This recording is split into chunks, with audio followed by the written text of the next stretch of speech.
live here. Type that in there. All right, guys, we are about 45 seconds away from launching on the radio show. Reverend Keith, amen to you, brother. Thank you for a wonderful show last night.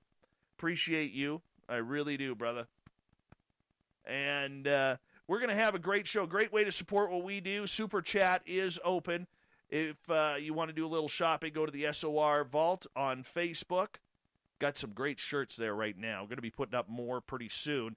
Also, hit that subscribe button. Hit that thumbs up. And join the Space Travelers Club on our website. It is just $5 a month. We got 15 seconds here, people. Let's have a little shot of water. Zach, how you doing, man?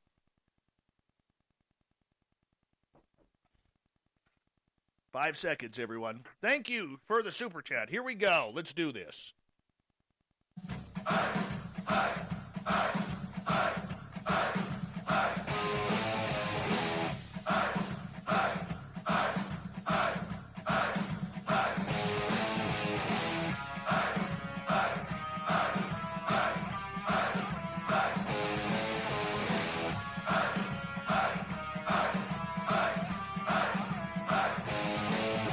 From the mountains of central British Columbia to you listening around the world, this, my friends, is Spaced Out Radio.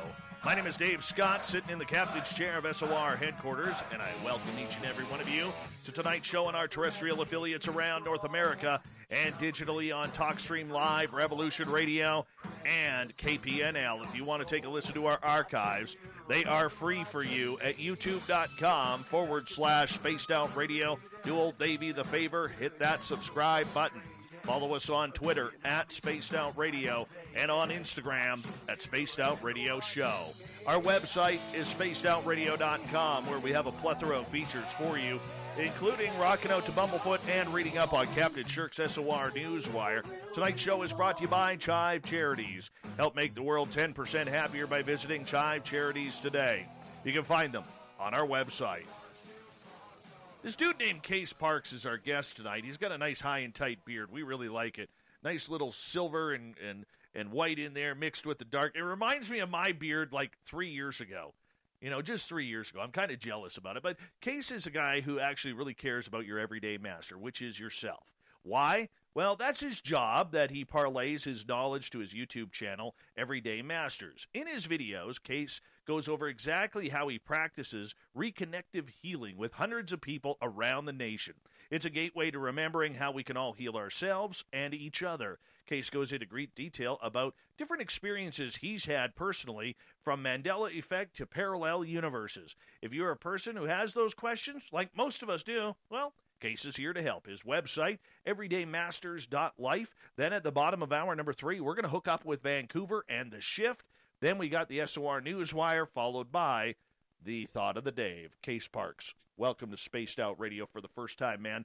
Thank you so much for doing this. How are you? I'm doing fantastic, Dave. I've known you for about 15 minutes, and I already love you. Oh. We're going to have a great time. Yeah, we try to. We try to. Now, I'm a pretty serious guy. You know, yeah, and like it. You know, but every now and again, I may ask a good question. It doesn't happen often, but I may ask a good question. But, you know, I want to introduce my audience to you because, you know, it's always important for us to get a bond with the guests. So let's learn a little bit about you. You know, why did you decide to take your field of study into helping people? Well, actually, I don't really feel like I chose to do that. It's so funny how this came into my life. I don't remember consciously reaching out and wanting to be a healer. I was just more consumed with this pursuit of truth, and in my pursuit of truth and going down a variety of rabbit holes, I just happened to discover these frequencies and immediately just felt like I had been waiting my whole life for this moment. And so it was nothing really I was looking for, to be honest with you. You got your calling. I found my calling. Do you remember that moment when it happened? Absolutely. Tell me about it. Well, I had been doing some research. I think it was around 2007, and I had discovered for the first time the idea of this field and that our thoughts actually are leaving our body and that we're actually creating our life. And from that moment, I just decided, I just became obsessed with quantum mechanics, started doing all this research on, ancient religions and just basically anything I could find relating to this idea that we're all connected. And I remember one day I was watching a video on Greg Braden, and he was like a 4-hour presentation in France about the divine matrix. And when I got done with that, I was so excited. It was about 2 o'clock in the morning, and I couldn't go to sleep. And YouTube, it's like, hey, you like this? Well, you might want to check this out. And the next video was the science of healing, the living matrix.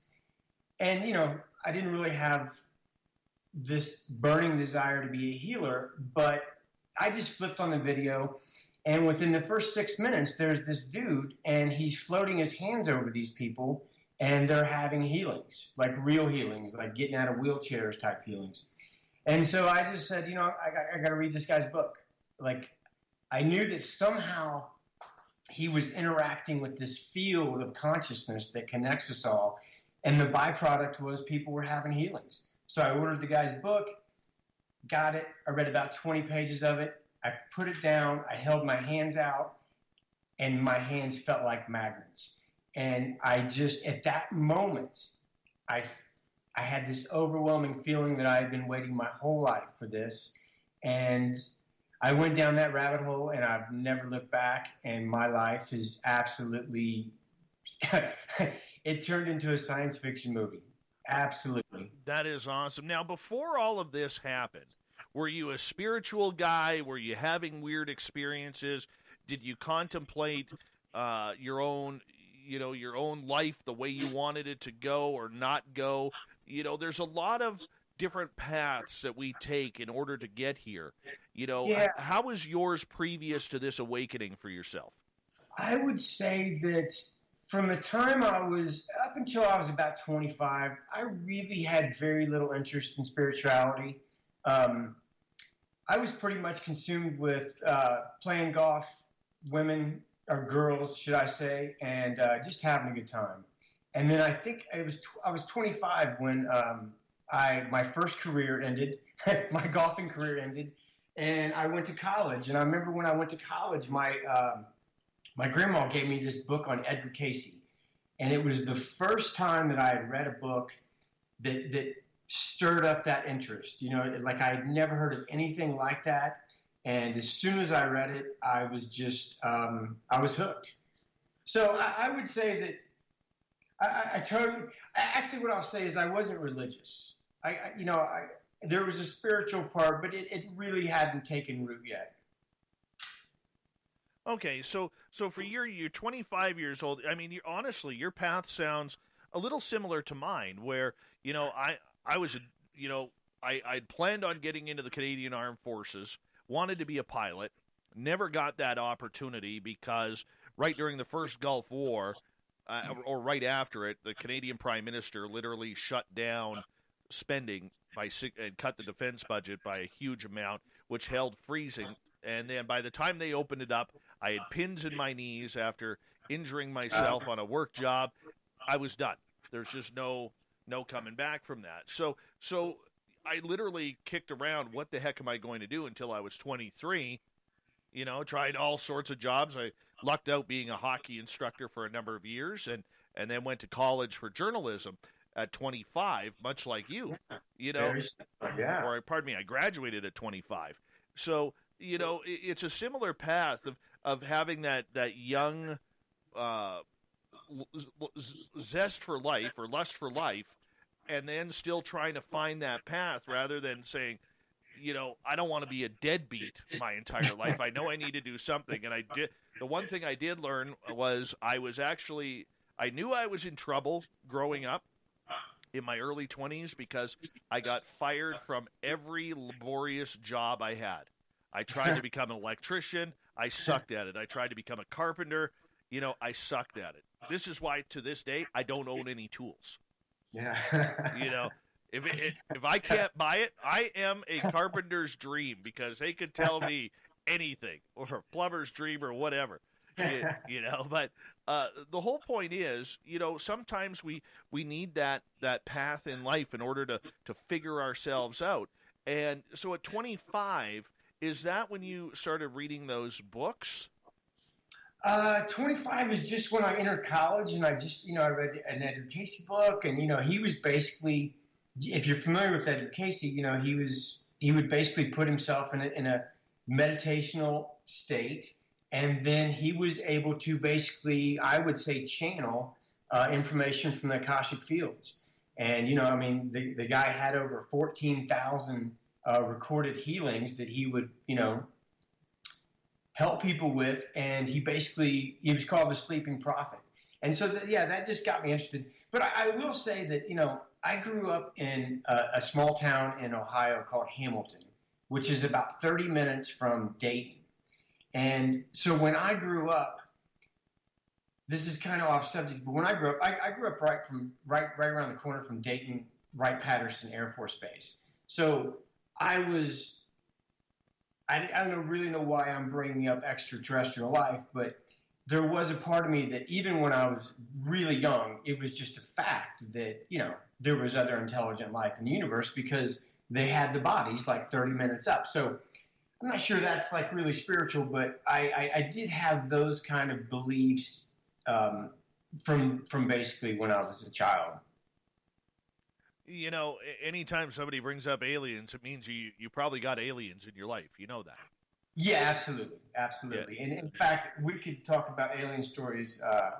You got some aliens right now, or? I have had so many, not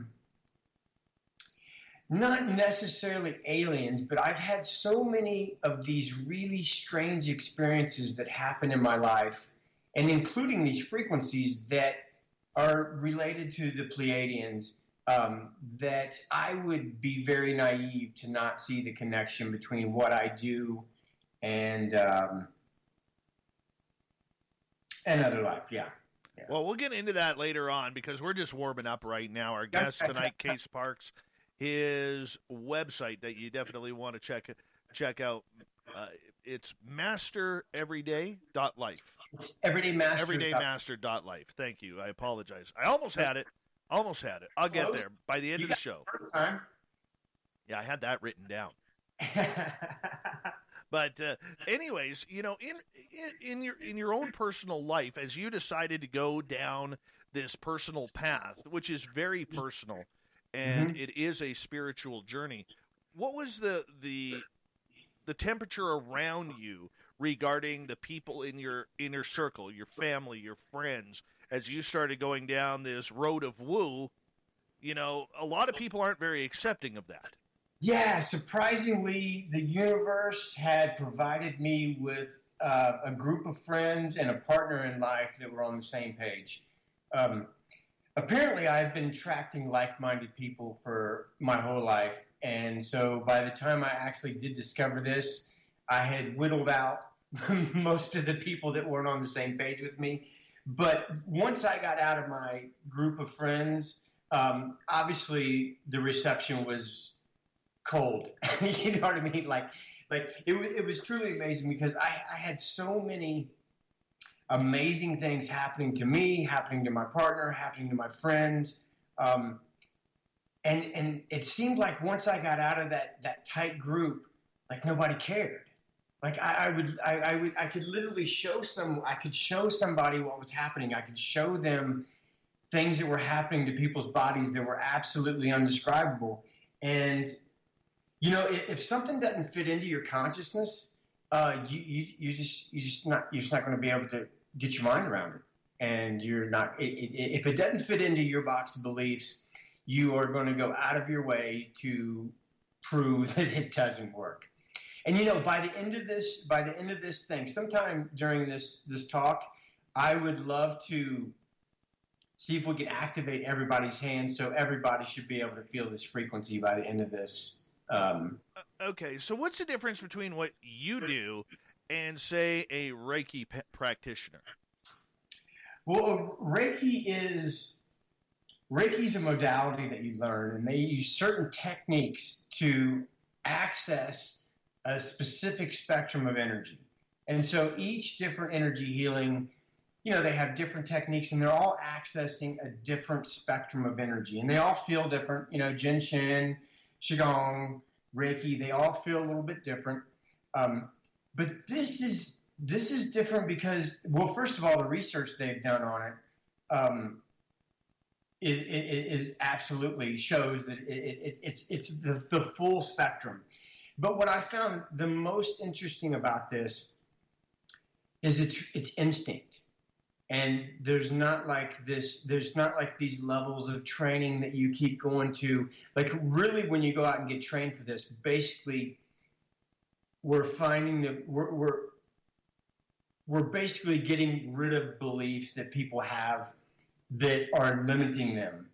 I get the overwhelming feeling like I have spent 1,000 years training for this life, and this is the life that I'm able to do this work.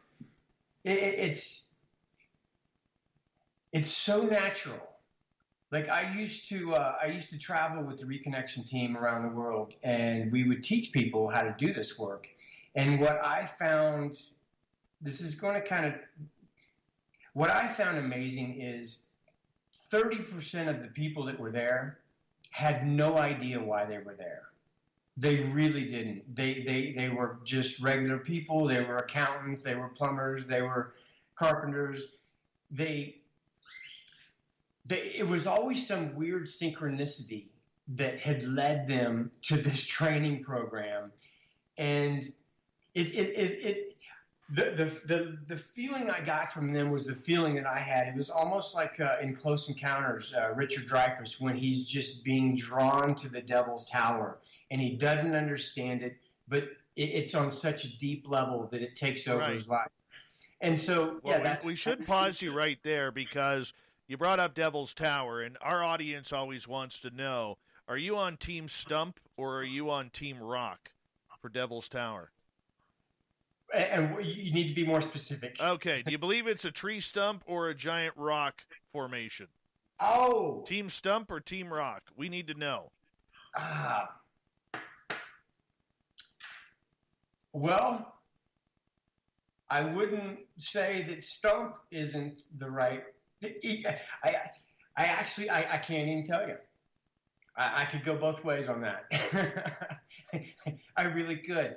We like to promote Team Stump around here, so I'm just wondering if I'm ending the interview early or not. No, you are not. Okay. Just making sure, my friend. Making sure. One thing that I know after doing this work for 9 years, and I feel like my consciousness has expanded and expanded and expanded. One thing I do know is that I don't know anything. So, you know what I mean? Like, there's been many things that I believed in my life that later turned out to not be true, and there's many things that I didn't believe that turned out to be true. So I think I'll reserve judgment on this Stump or the Rock. Well, the audience in our YouTube chat right now is claiming you as Team Stump, so that's a good thing. That's cool. That's a good thing. That's a good thing. Our guest tonight, Case Parks on Spaced Out Radio, and as we learn about you. As we learn about you in regards to this, as we were talking about the healing and frequency, really what you're saying, if I get this correct, everyday people who are not practicing or maybe not meditating, not finding their inner self, they really don't know the powers that they have. They are clueless. Absolutely clueless. Now go into that. Well, I would say that, I get this feeling that, once I discovered this work and how it changed my life, because you see, the deal is like in 2007, that's when I really started realizing that how we're connected and how we're creating our life. But no matter, there's one thing to believe that we're made of energy. There's one thing to believe that we're all connected. There's one thing to believe that, your thoughts and your emotions are going out and attracting your life. But as I would manifest things, when I would think about something and it would manifest quickly in my life, like it wasn't enough proof for me. Like I always needed more proof. And so, I mean, I can just think of a few things that I brought into my life. And as soon as I thought about them, and as soon as I manifested them, I would be like, oh, wow, that's coincidence. Oh, yeah. Like, I don't know. I was just constantly searching for this proof that we're all connected and that we are made of energy and that we are creating our life. And for some reason, as soon as I started feeling these frequencies, and probably more when I started actually giving my friends and my wife sessions and seeing their response, there was absolutely no doubt in my mind that we are made of energy, we're all connected, and that we're absolutely creating our life. What kind of peace did you find within yourself that you were passing on to other people now? I think what's happening is I believe that we all, we're spiritual beings, and we've chosen to come into this planet and have this four-dimensional experience of height, width, depth, and time. And I think at one time when we were originally created, that we were literally a different species. I think that there was never a doubt that we were spiritual beings and we were down here for this experience. And then I think something happened and we became disconnected. And so now we're down here and we're like, man, what's going on? Nothing makes sense. And there's this feeling of wanting, this feeling of this hollow feeling. And somehow these frequencies are reconnecting us with this non-physical aspect of ourselves. And when that happens, you go from, you can feel what's right for you. You can feel your truth. We all have this. We all have these feelings. We're all drawn to our life. We have these feelings of excitement. And as soon as we have this feeling of excitement, then this monkey mind, this ego mind kicks in and just starts squashing our dreams. Oh, how's this going to work out for you? You're too old. You don't know the right people. And so what happens for me is the volume of this inner guidance became so loud that it just drowned out this monkey mind talk that was limiting me in my life. And we all have this. We all have this guidance that's coming to us, but it's like we can't tune into it. It's like glitchy.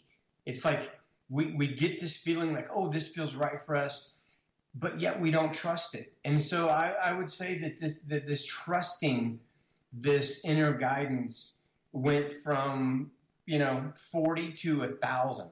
Like I just completely trust myself. I completely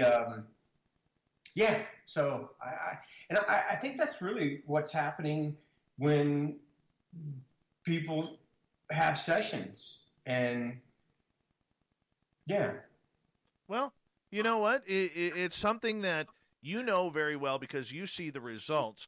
But, as we only got about 30 seconds left, we're probably not going to get a good answer for this, so we'll take this into the next half hour. But something of what you do, it really brings out the critics as well. Whether you're a snake oil salesman, and I'm not saying you are, so please don't take it that way. But, you know what? I actually don't care. No, one of the things that it's really done for me is I have zero. Oh, go ahead. I'm sorry. Well, you know what? Let's take this up when we come back because there's always another side, and we got to discuss that side because I'm curious your opinion on this for people who haven't experienced but are already prejudging. So our guest tonight, Case Parks, on Spaced Out Radio, high frequency healing here on the Big Show. We are going to have an absolute blast tonight. And I'm telling you, his website, everydaymasters.life, you want to check it out. He's got a fantastic beard. That's already a thumbs up in my book. We'll be back on Spaced Out Radio.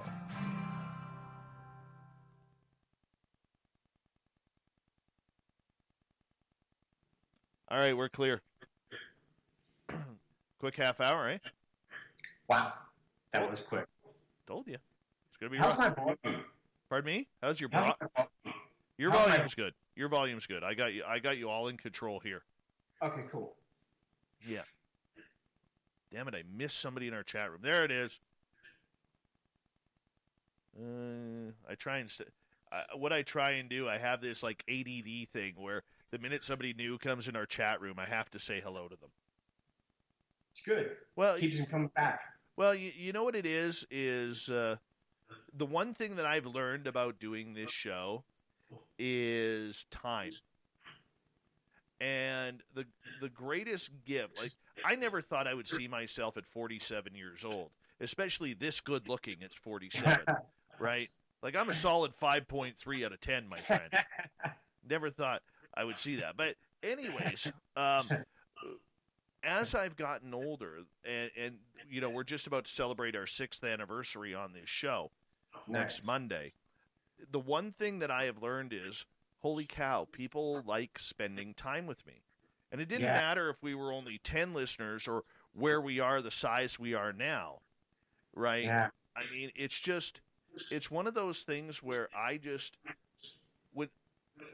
just so thankful that people are willing to give their time to listen to this show. They're willing to hit that subscribe button.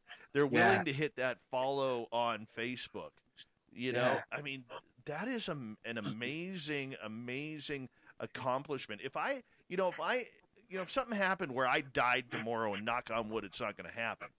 But if I died tomorrow, I could die happy because, you know, all of these wonderful people that are in our chat room, like right now, and everybody is viewing, and the people on the radio side who will listen tomorrow, you know, them taking time out of their day to spend 3 hours with you, or an hour with you, or even half an hour or 10 minutes, that is huge in a person's life. Most people don't do things for 3 hours.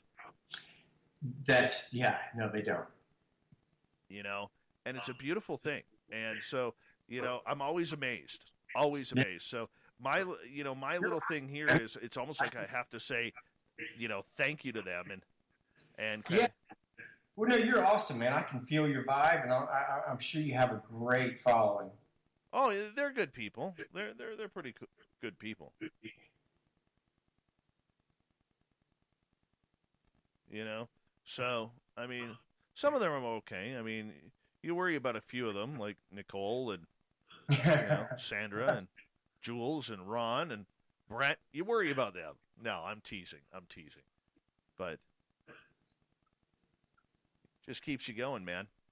It's a rush, and I'm very open. The other thing too is I'm very open about my depression and anxiety. Mm-hmm. And the one thing, and this is the selfish part of this show. The selfish part is every night I get to end on a high. Nice. Which keeps my depression. Yeah. Like, some days it beats me, but not as much as it used to. You know, because I have them. Yeah. Right? And it's really cool. What are you depressed about, man? Pardon me? What are you depressed about? Oh, long story, dude. Long story. Okay. Yeah. No, the anxiety, depression, I was going back. What year are we here? 2020. So going back to 2005, I almost committed suicide. In 2014, I woke up one morning, and I never want to have that feeling again. Yeah. Ever. Yeah. Ever. And I remember calling up my doctor and saying to the receptionist, just as calm as I'm talking to you, and I said to her point blank, I said, if I don't see my doctor this morning, I will jump off the bridge going to work. And do you really want that on your head? Wow. And so she goes, oh, okay. So she goes, can you be here in 10 minutes? I said, absolutely.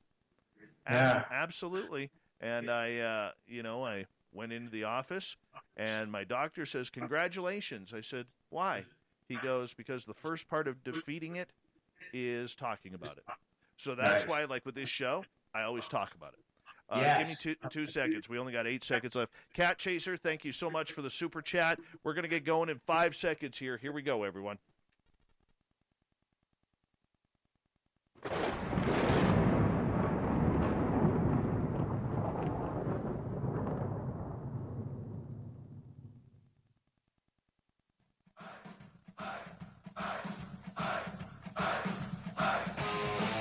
Second half hour of Spaced Out Radio is now underway. My name is Dave Scott. Thank you so much for taking the time to join us tonight. I really do appreciate it. I want to remind you that if you missed portions of this show or others, do me a favor. Check out our free archives at youtube.com/Spaced Out Radio. Just do me the favor. Hit that subscribe button. Our website is spacedoutradio.com, where we have a plethora of features for you, including rocking out to Bumblefoot and reading up on Captain Shirk's SOR Newswire. Follow us on Twitter at Spaced Out Radio and on Instagram at Spaced Out Radio Show. We continue on tonight with our guest, Case Parks.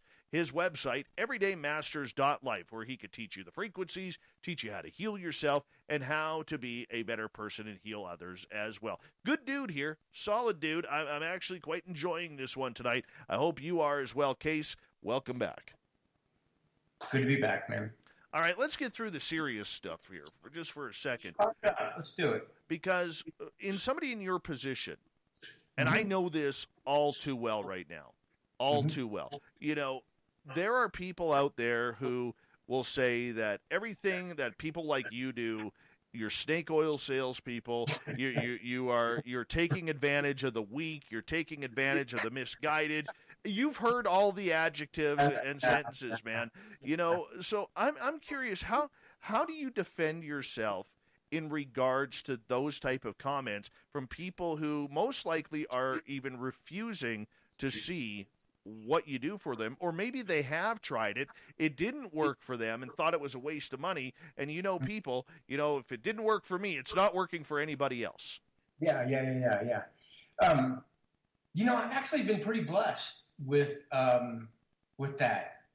Well, I really get the feeling like if you're not really resonating with what I'm talking about, then you're really, I mean, I don't really force what I do on anyone, you know. I mean, if you ever went to my YouTube channel and you just went through the comments, I don't know. I guess I just don't attract people that think I'm a lunatic, and that's kind of cool. I do know that there are, you know, I would say that probably 95% of the people probably think what I do is absolute lunacy, that I'm absolutely crazy. But I really don't care. I'm more focused on the 5% of the people that are drawn to it. Because really what I talk about, and it's as out there as you can ever get. And so, you know, I just, and I don't really tell everybody, you know, what I do. Like, you know, we just recently moved to Fort Collins, and, you know, I've had 3 poker games with the local guys, and, you know, played golf with them a couple times. And they're like, hey, okay, dude, what do you do for a living? I'm like, dude, you're not ready. I would rather you just know me as a person, and if you'll somehow stumble on what I do if it's right for you. I absolutely don't try to push anything on anybody. So yeah, I don't know. I guess I really just don't care, to be honest with you, because if you saw what I see, you just, it changes you. You just know that what is happening it's out of this world. And when you know that, I just don't really care. I really don't. And you know, to be honest with you, you know, when this first happened, I was really reaching out to everybody. I was just trying to say, hey man, you know, you're not going to believe what's going on with me. And, you know, I'd go on Facebook and I'd make like this really long post, and nobody gave a crap, man. Nobody, I get like 2 thumbs up, and I'm like, what is going on? Like, this is so big. Like, this is otherworldly. I mean, how is this even happening? And nobody cares. And so it was really frustrating for, probably the first four years that I did this, that only my tight friends really cared about it. And then one day, me and my family, we had moved down to Mexico. We were living in the Yucatan in Mexico for 3.5 years. And one day I just woke up, and in my belief system, I just happen to believe that the way our reality works is that we are constantly shifting through parallel realities 1 billion times a second. We're completely unaware of these shifts because, our senses, like our eyes, they're only picking up about 60 frames a second. So I just had this belief that we're constantly shifting through these parallel realities. And, one of the people that I kind of listened to, or actually several of them, had been saying that, there will be a time when we become conscious of 2 different realities at the same time. And what does that mean? I don't know what the hell that means, but I was like, does it really matter if I believe we're shifting through, what does it matter? It doesn't matter. And then all of a sudden, I had been blowing it off, this Mandela effect thing and this Mandela effect thing. And then one day I finally just hit the button. And within about an hour, I became aware that I have just so many memories that are not a part of this reality. And I was so excited, I couldn't even stand it. And because it was like I had been waiting for it, but I didn't exactly know what I was waiting for. And when I started going through the comments, I started noticing that everybody was just freaking out. And they were just talking about Satan and talking about just all this crap. And here I am in this bliss state, feeling like this is part of this awakening, that we're starting to wake up and become conscious of multiple realities at the same time. And everybody else is losing it. And just one day I woke up and I said, you know what? I'm going to make a video. And which is really out of character because I'm not a fan of being in front of the camera. I'm not a fan of my voice. So for me to make that video, I really had to step through some fears. And basically in the first video, I was flat out talking about the craziest things ever. Just talking about, how these frequencies are reconnecting our DNA and how that's affecting us, and that, there's this Pleiadian connection. So really, when I hit that upload button, dude, I was really putting myself out there. And that first video ended up getting like 250,000 hits. And I realized, wow, people are interested in this. There are people that resonate with what I'm saying. And so that really, I found my platform. And that is YouTube. And it's certainly in Facebook. I still don't go on Facebook just because, I don't know, doesn't seem like the platform to talk about the kind of stuff that I talk about, Well, you know what? I'm going to hold this up to the camera because even though we're on the radio side of everything, the public doesn't know that you and I are actually looking at each other on Skype while we do this. But if you look right there, I'm holding up a Ford key. Yes. Okay. And it's an old truck key. And it does, this key, as I just drop it on the floor now, does not have the loop on it. Yes. Nice. And I had a listener send that to me because I'm not a big Mandela effect kind of guy. Okay. But you get the Ford one, right? The Ford one is very weird. Yeah. Well, I had several, and like probably one of my biggest was the John F. Kennedy assassination. I used to be very deep into conspiracy theories, and I've wasted hours upon hours upon hours going down various rabbit holes. And, dude, I know that in my reality that John F. Kennedy was in a 4-seater, a black Lincoln with suicide doors convertible. And I don't care who on the planet I don't care what anybody says. In my reality, there was 4 people in that car. Fact. And what I find really ironic, in fact, this was really why I made my first video, was everybody was freaking out and they were like, hey man, like nobody believes me. Nobody believes what I believe. So, I'm down in the Yucatan. So over the course of about 2 months, I end up speaking with all of my close friends on the phone. And during those conversations, I started bringing up some of these alternative memories. And every single one of my friends had the same memories as me.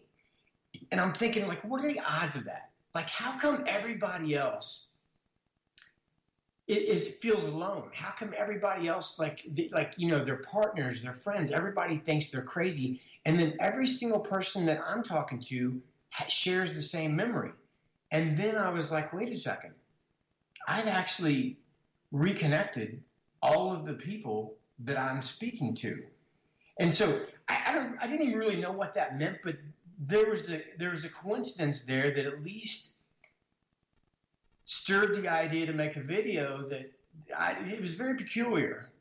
So yeah, and that goes back to another thing. I think that maybe 10 years ago, if I would have had a memory of something that is not in this reality, I would have immediately said, oh, my memory is shitty. Like, my memory's bad. I would not have trusted myself.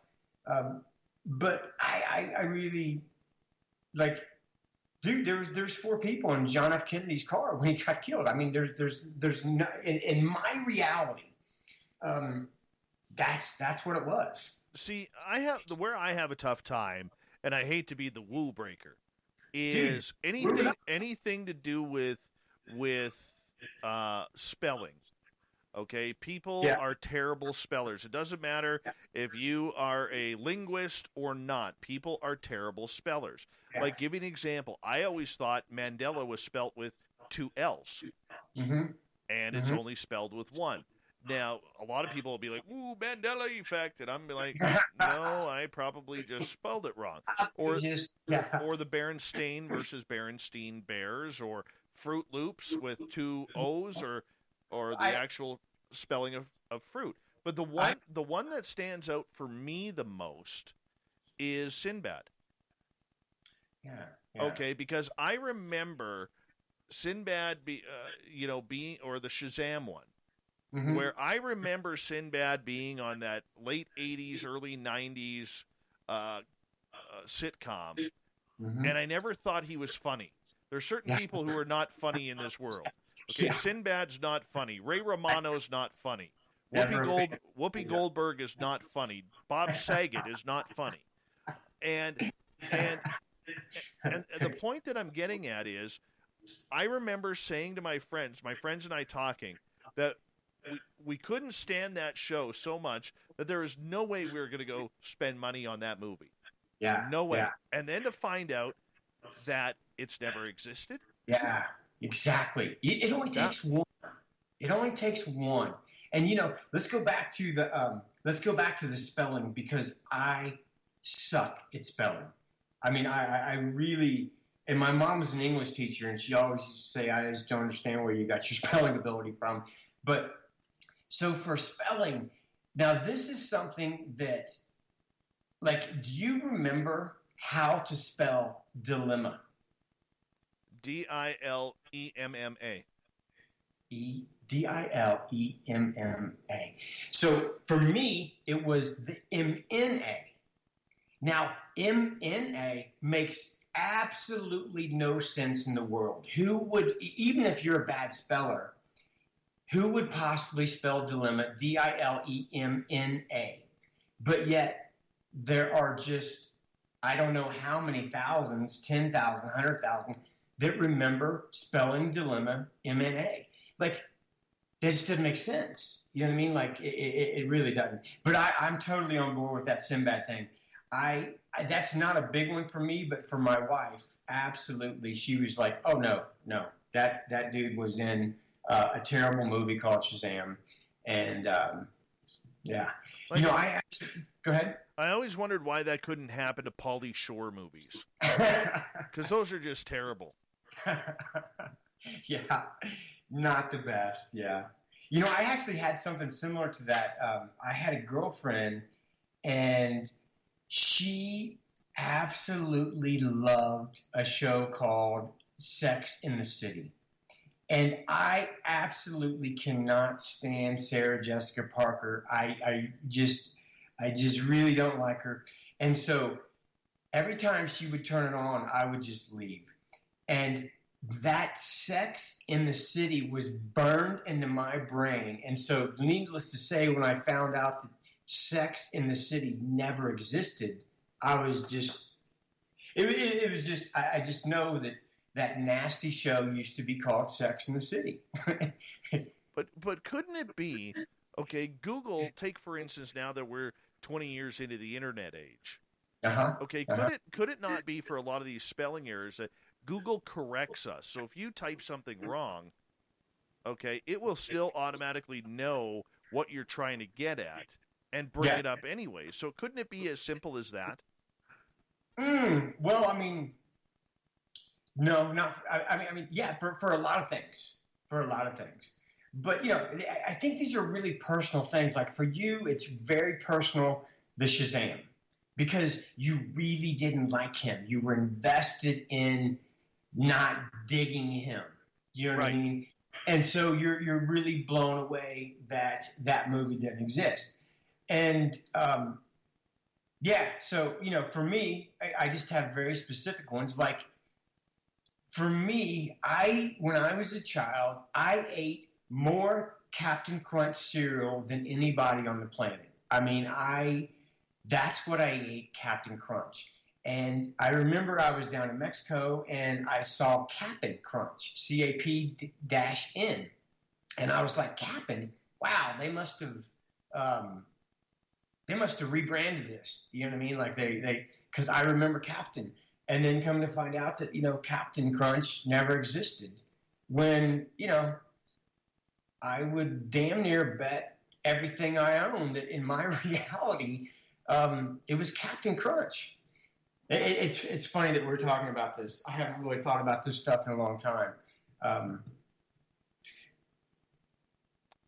Yeah, I don't recall C-3PO having a silver leg. Yeah, but on the flip side, that's an easy one to miss. Because you're not looking at the leg. Well, it would be easier. It depends. Because if you ever look at the old C-3PO toys, when you see the silver leg, there is no denying that looks off. I mean, it looks, because once it's in plastic and there's not like, camera lights, kind of blending the knee, it looks way out of place. Okay, so let's take a look at this.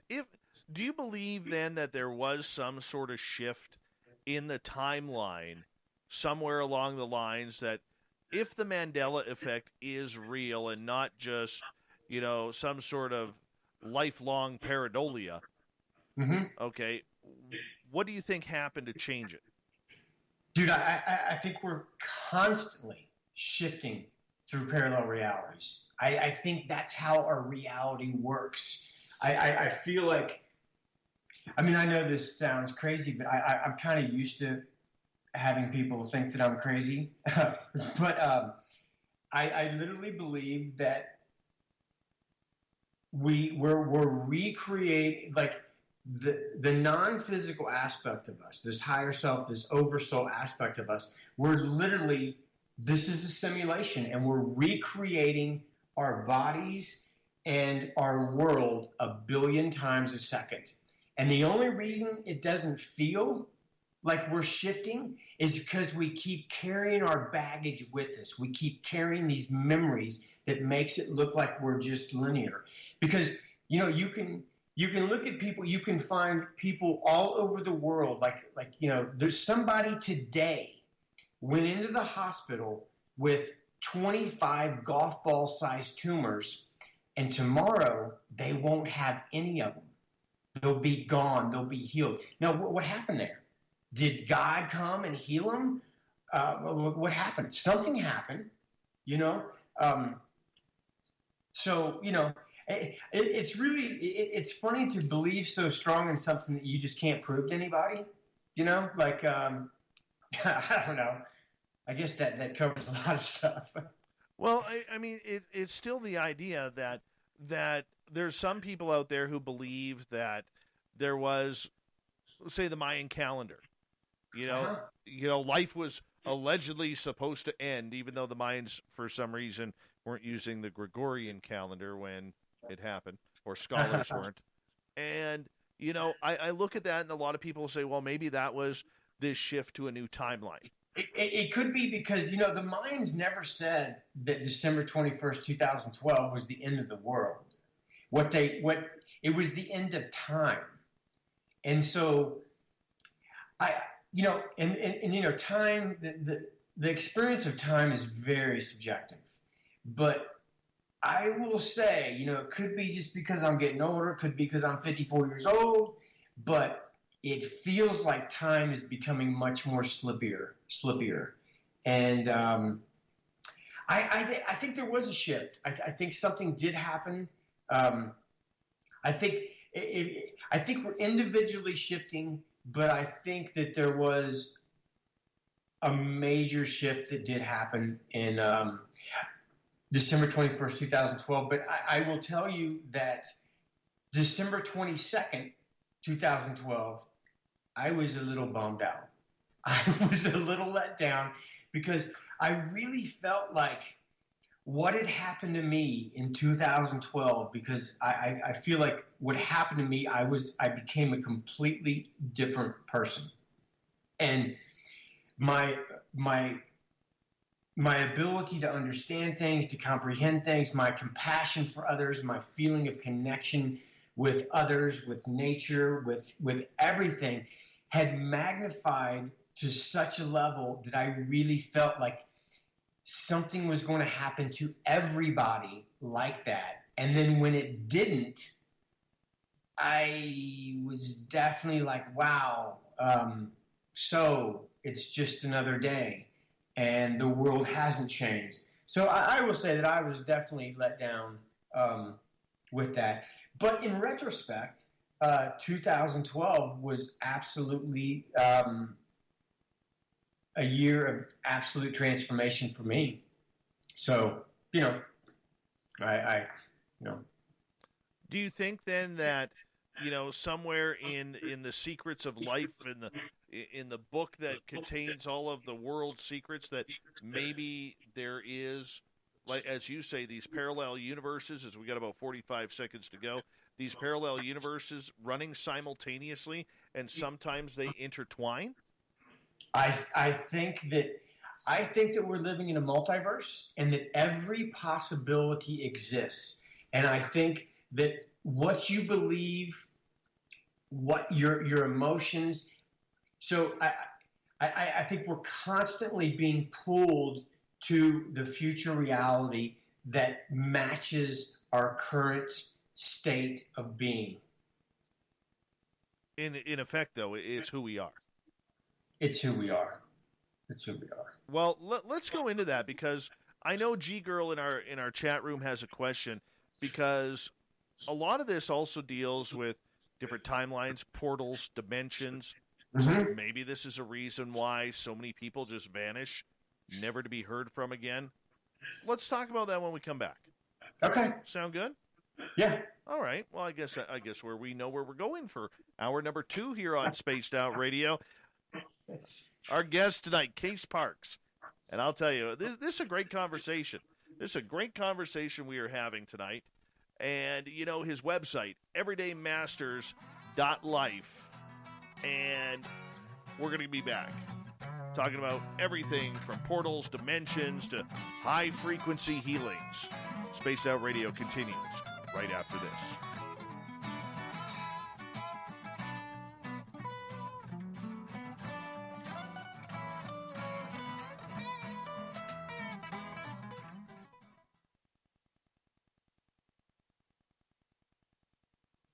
Be right back, guys. Paranormal Talk Radio. You'll love the new Paranormal Radio app. from TalkStream Live. You'll find a great selection of talk shows covering UFOs, ghosts, strange phenomena, and much more. Download the Paranormal Radio app now and start listening to the very best in paranormal talk entertainment, including the network you're listening to right now, the Paranormal Radio app, free in Google Play and the iOS App Store.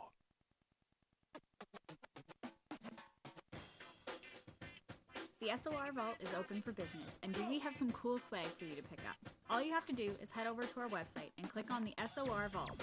You have a variety of cool logos to choose from, and put them on anything you want. T-shirts, hoodies, hats, coffee mugs, you name it, we can get it to you. So do your shopping by supporting the store you love. Get your Spaced Out Radio swag at the SOR Vault today.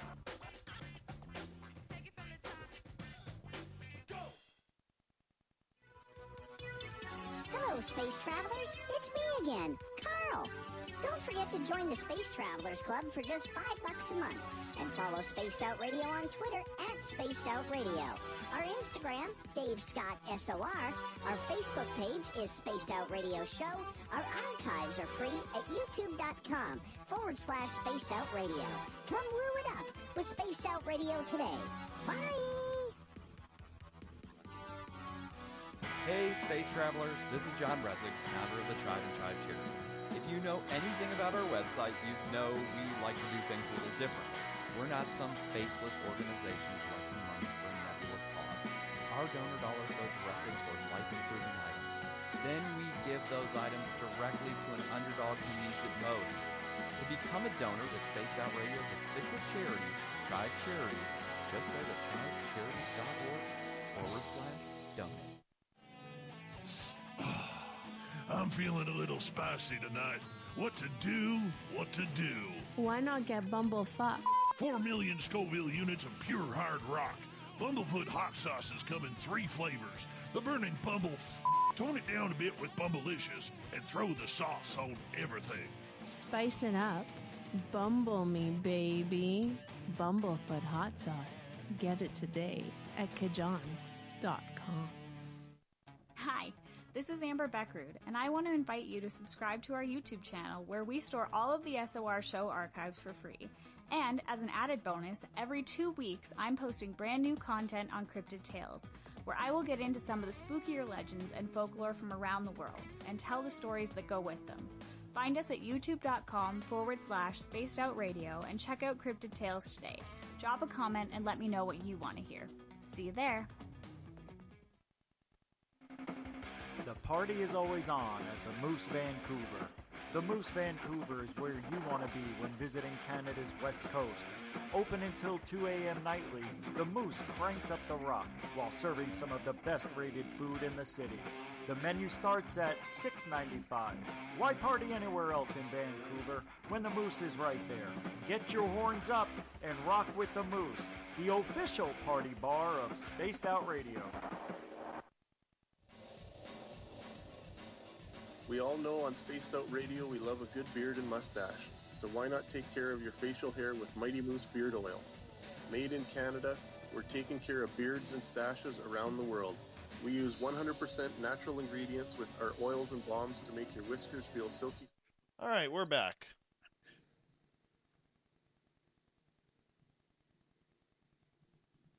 Yeah. Did you get your dogs taken care of? Oh, yeah. Oh, yeah. How many? I have 2.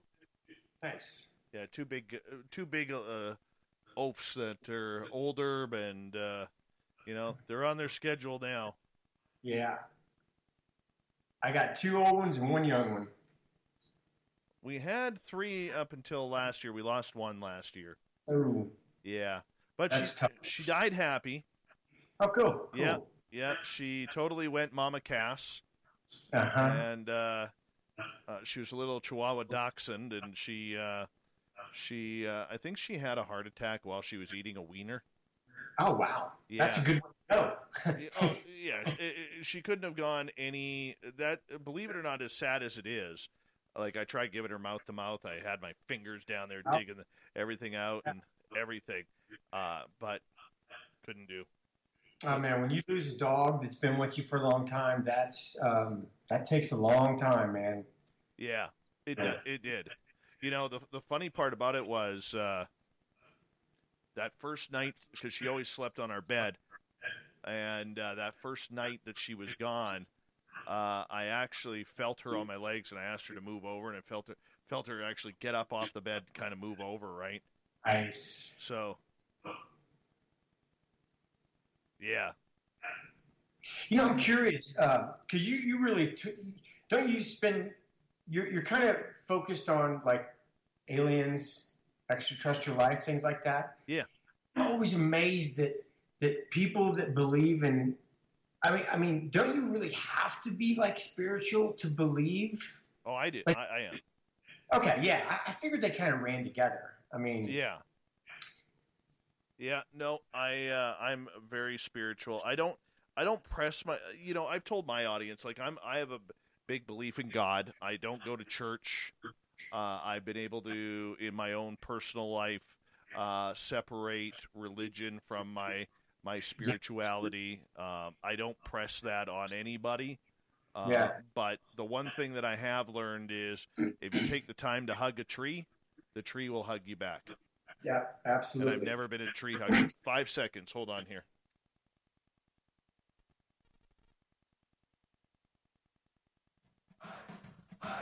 You're listening to Spaced Out Radio with Dave Scott. Follow Dave on Twitter at Spaced Out Radio and on Facebook, Spaced Out Radio Show. Hour number 2 of Spaced Out Radio is now underway tonight. Thank you so much for taking the time to join us. My name is Dave Scott. I appreciate each and every one of you being here with us. We welcome back everyone listening in on our terrestrial affiliates around North America and digitally on TalkStream Live, Revolution Radio, and KPNL. Remember, you can check out all of our archives for free by going to youtube.com/Spaced Out Radio. Do old Davey the favor, hit that subscribe button. The Desert Clam has set the password for tonight in the SOR Space Travelers Club. I'm going to butcher this one. I can already tell. Cathenotheism. No, that's it. Cathenotheism. I think that's it. Whatever it is, the Clam sets the password each and every night right here on Spaced Out Radio. Our website is spacedoutradio.com, where we have a plethora of features for you, including rocking out to Bumblefoot and reading up on Captain Shirk's SOR Newswire. Follow us on Twitter at Spaced Out Radio and on Instagram at Spaced Out Radio Show. Tonight we continue our great chat with Case Parks, his website, everydaymasters.life, where he has a bunch of videos on there kind of showing you the ins and outs of how to improve yourself, your life, the people around you, your inner soul, everything. Find your Zen and Chi with this man. He'll even teach you how to cut a nice beard if you're a guy, because looking at his is perfect. Absolutely perfect. Case, welcome back. Good to be back, man. All right. Portals. Dimensions. Mm-hmm. All right, this gets back to G-Girl's question, and in hour 2 we kind of include questions from people in our chat rooms. And if you ever want to join our chat room, the easiest one is to go to youtube.com/Spaced Out Radio and join us. And the big thing is there's a lot of people who go missing every year. Mm-hmm. In the United States alone, there are approximately 1.3 million people who go missing every year. And by the time the FBI whittles that down, there's about 65,000 people that are unaccounted for annually. That's a lot of people. That's a football stadium. Mm-hmm. And my question to you is, and the more I've got into David Paulides and the missing 411 and other people who have had strange occurrences, I really, truly believe that a lot of these people have walked into a different dimension, and they, on their new timeline, everything is the same, but on our timeline, they're gone. Mm-hmm. What is your opinion of this? Oh, I would have to agree with you. Absolutely. I mean, I would. That's absolutely. I have no doubt that there's portals around this world, and that makes perfect sense with my belief system. So what do you think is happening with these people? You know, like we see a lot of instances of, you know, young men going missing. They're all in that 20, that 19 to 28, 30-year-old category where they go out on the town, maybe to have a beer with the boys, to watch the baseball game, the football game, or the hockey game, or whatever it may be. Mm-hmm. And the next thing you know, I mean, us men, let's face it, not to sound grotesque, we'll take a pee anywhere. Yeah. How I think we've all done it. Hold on, boys, I'm just going to run behind the garbage can over here. And all of a sudden they're gone. Yeah. And their friends are 20, 30 feet away. Yeah. And there's no sound. There's no signs of struggle. There's no signs of another person being around, or a stalker or whatever hiding in the shadows. There's nothing. Just a garbage can. And yet this person is now gone. Now, the easy answer to that is aliens. Because when in doubt, aliens. Mm-hmm. But I honestly believe that there's something more to this whole portal action. I would agree. Yeah. I think that our reality that we're perceiving is such a thin sliver of the multidimensional reality that's actually taking place, and to slide to another reality, and basically when you said that's really like what I believe, that we're constantly sliding through parallel realities, and maybe they're just sliding to a reality. That's what I would say. Yeah, I would go with those two, either the alien abduction or the portal. There's one story that sticks with me, and this one haunts me. It's from just under a year ago. David Paulides released a book called Missing 411 Canada. Mm-hmm. And there was this story of two sisters and a friend. They were all horseback riding, and the one sister wanted to take a shortcut back to the barn. The other two wanted to go the exact same way. Now, what trips me out about this story is the girl went missing, disappeared. But the horse did as well. Mm. The horse was gone. Yeah. Now, this was not near a road. This was not anywhere. There was no signs of truck tracks, trailer tracks, horse tracks. If a kidnapper was there, they're not going to likely take the horse. They're going to take the child. Mm-hmm. And yet the horse is gone as well, never to be seen again. To me, that almost sounds like a portal opened up. She walked in. Yeah. Went to the barn. Yeah.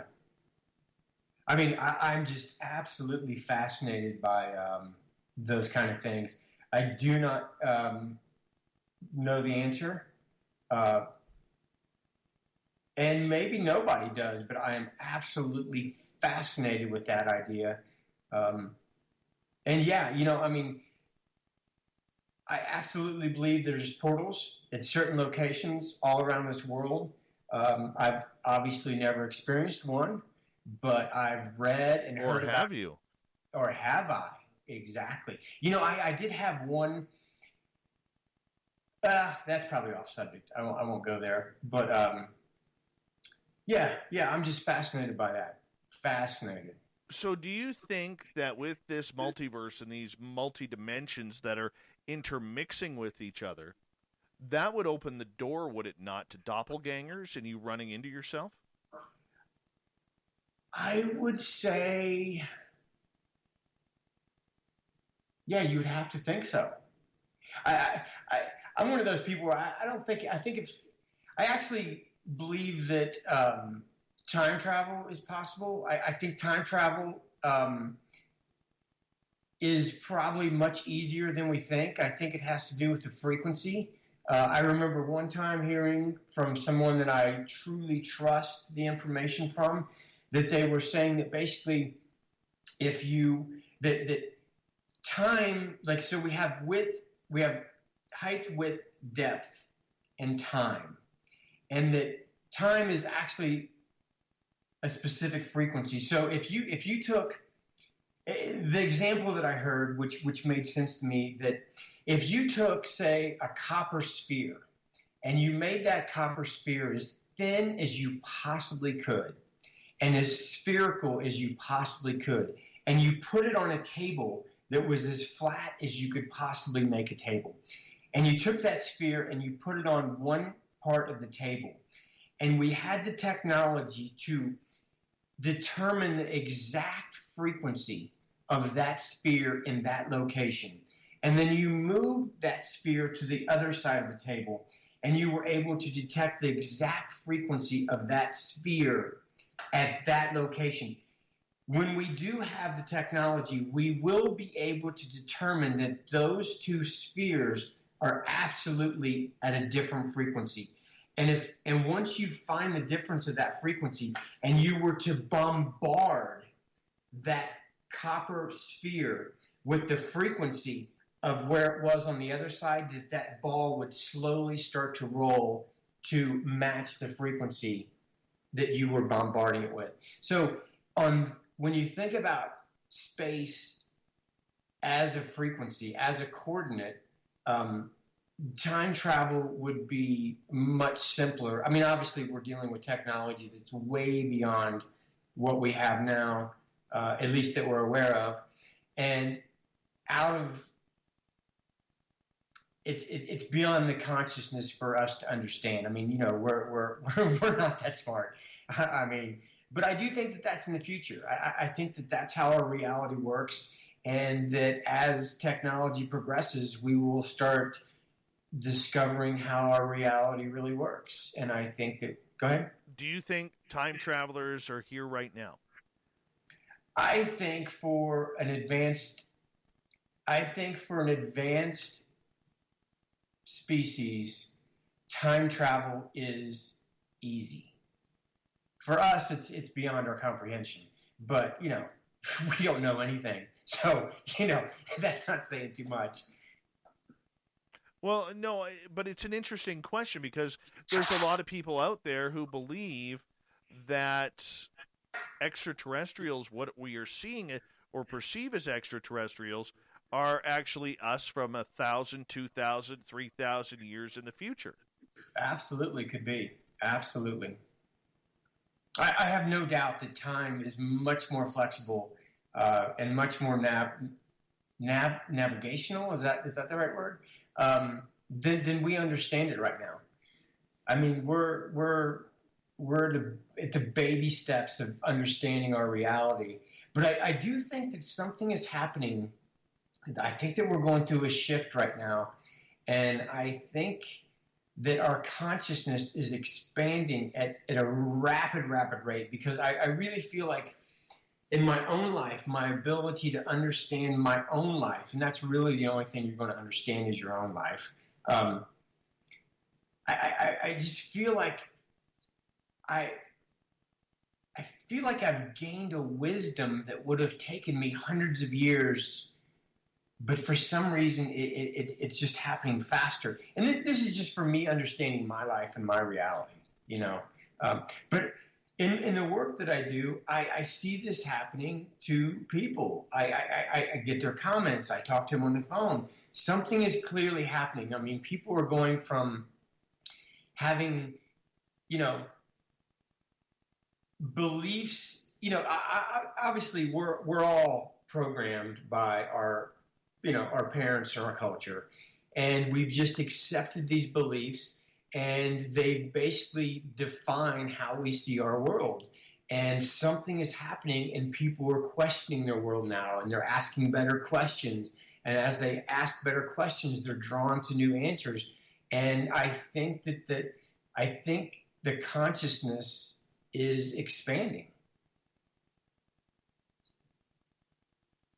I don't even know if that was off subject or what. Well, I mean, but isn't that the same argument, to play devil's advocate for a second? Yeah. Isn't that the same argument that people have that, that as we grow older, time goes faster?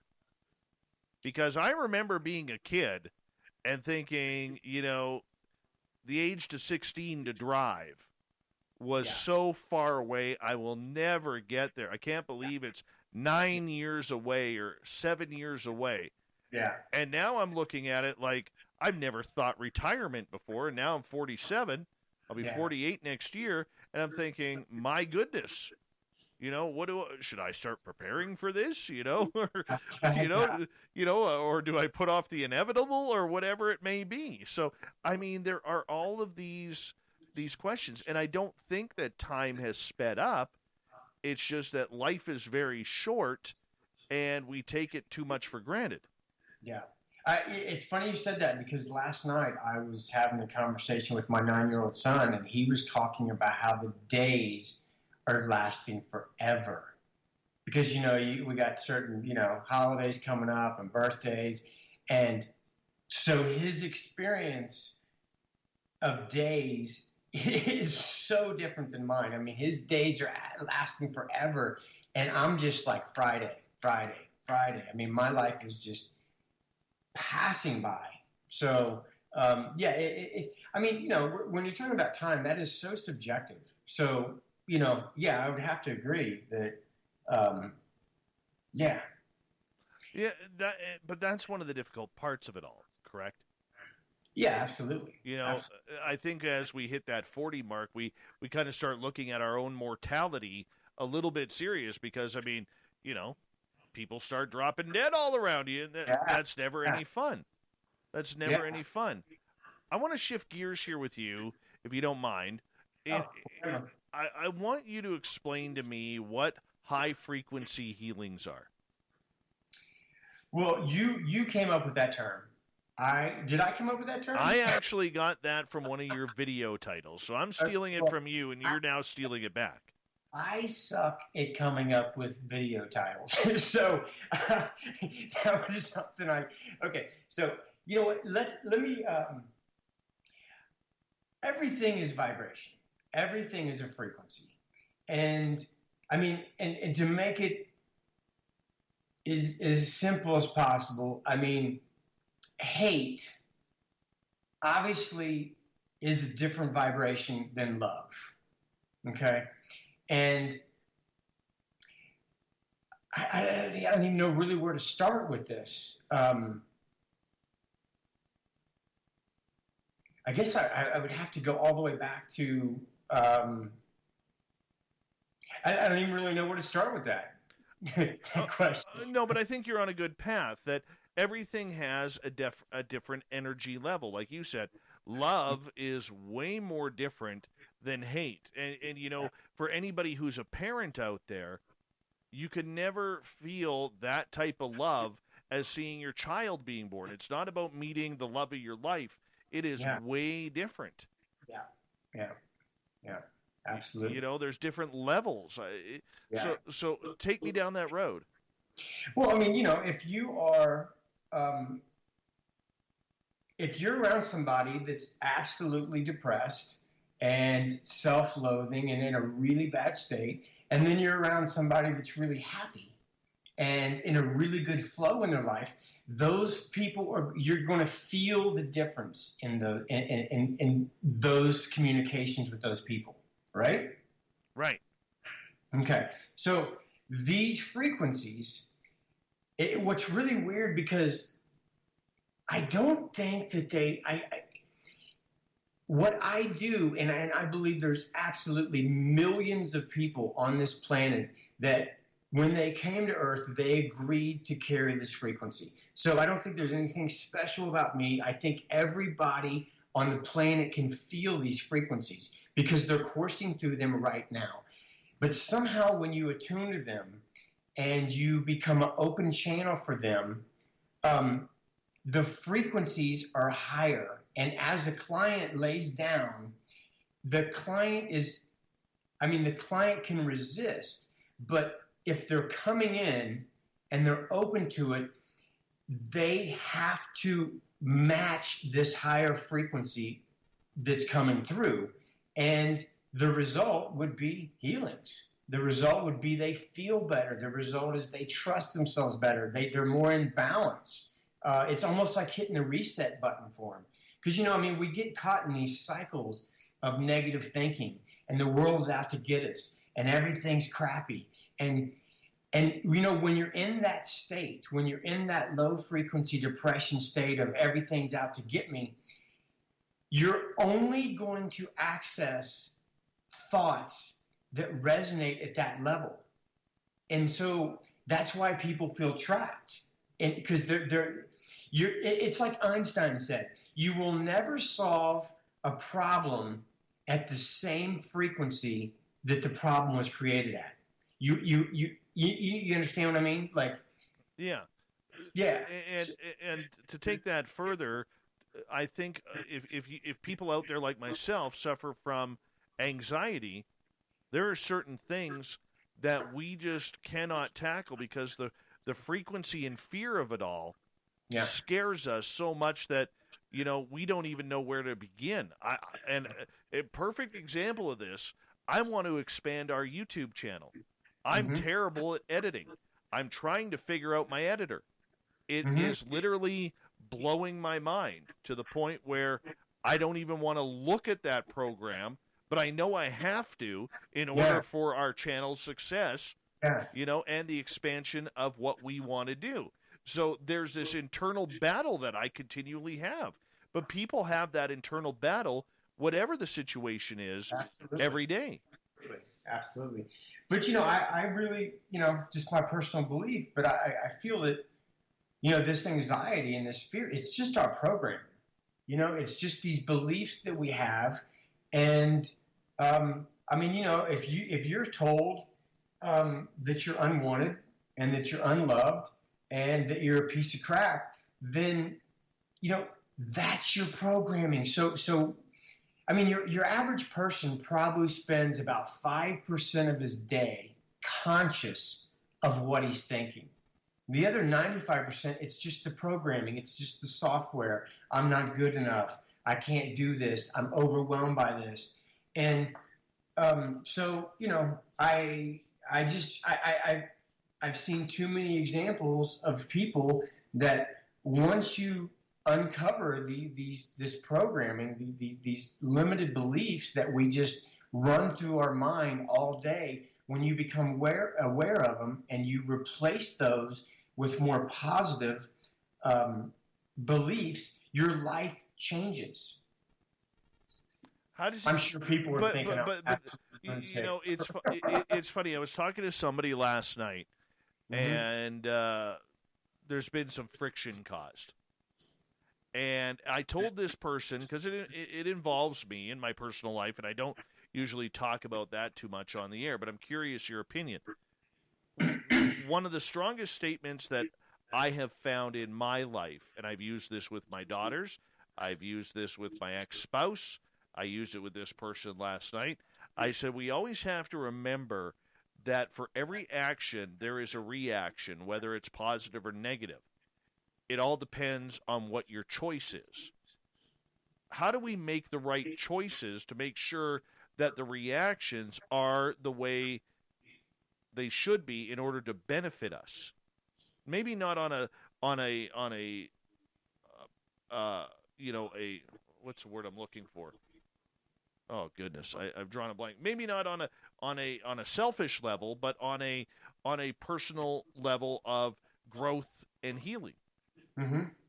Well, I mean, obviously, people, it's not really about what happens to you or what somebody says. It's it's your state of being and how it's your perception of what's happening. And, you know, when you're caught in that negative thing, you know, I mean, you know, it's so obvious. You can go to a party with someone and you can have the same exact experience at the same party, talking to the same people, and you have two totally different interpretations of what happened. And so, you know, ask that one more time. Well, let's go to break. Okay. Let's go to break, because for every action, there's a reaction, and our reaction right now is to head off to break here on Spaced Out Radio. We have Case Parks with us. We got it for another hour on the show. His website, everydaymasters.life. You want to check it on out. Highly suggest you do. This is a bright dude here. More Spaced Out Radio coming up after this.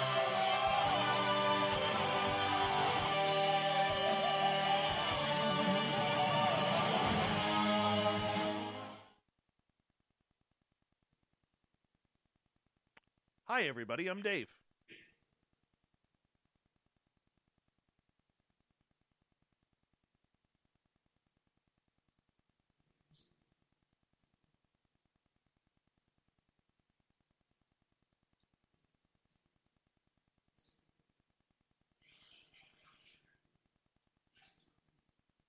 No, Dave's here.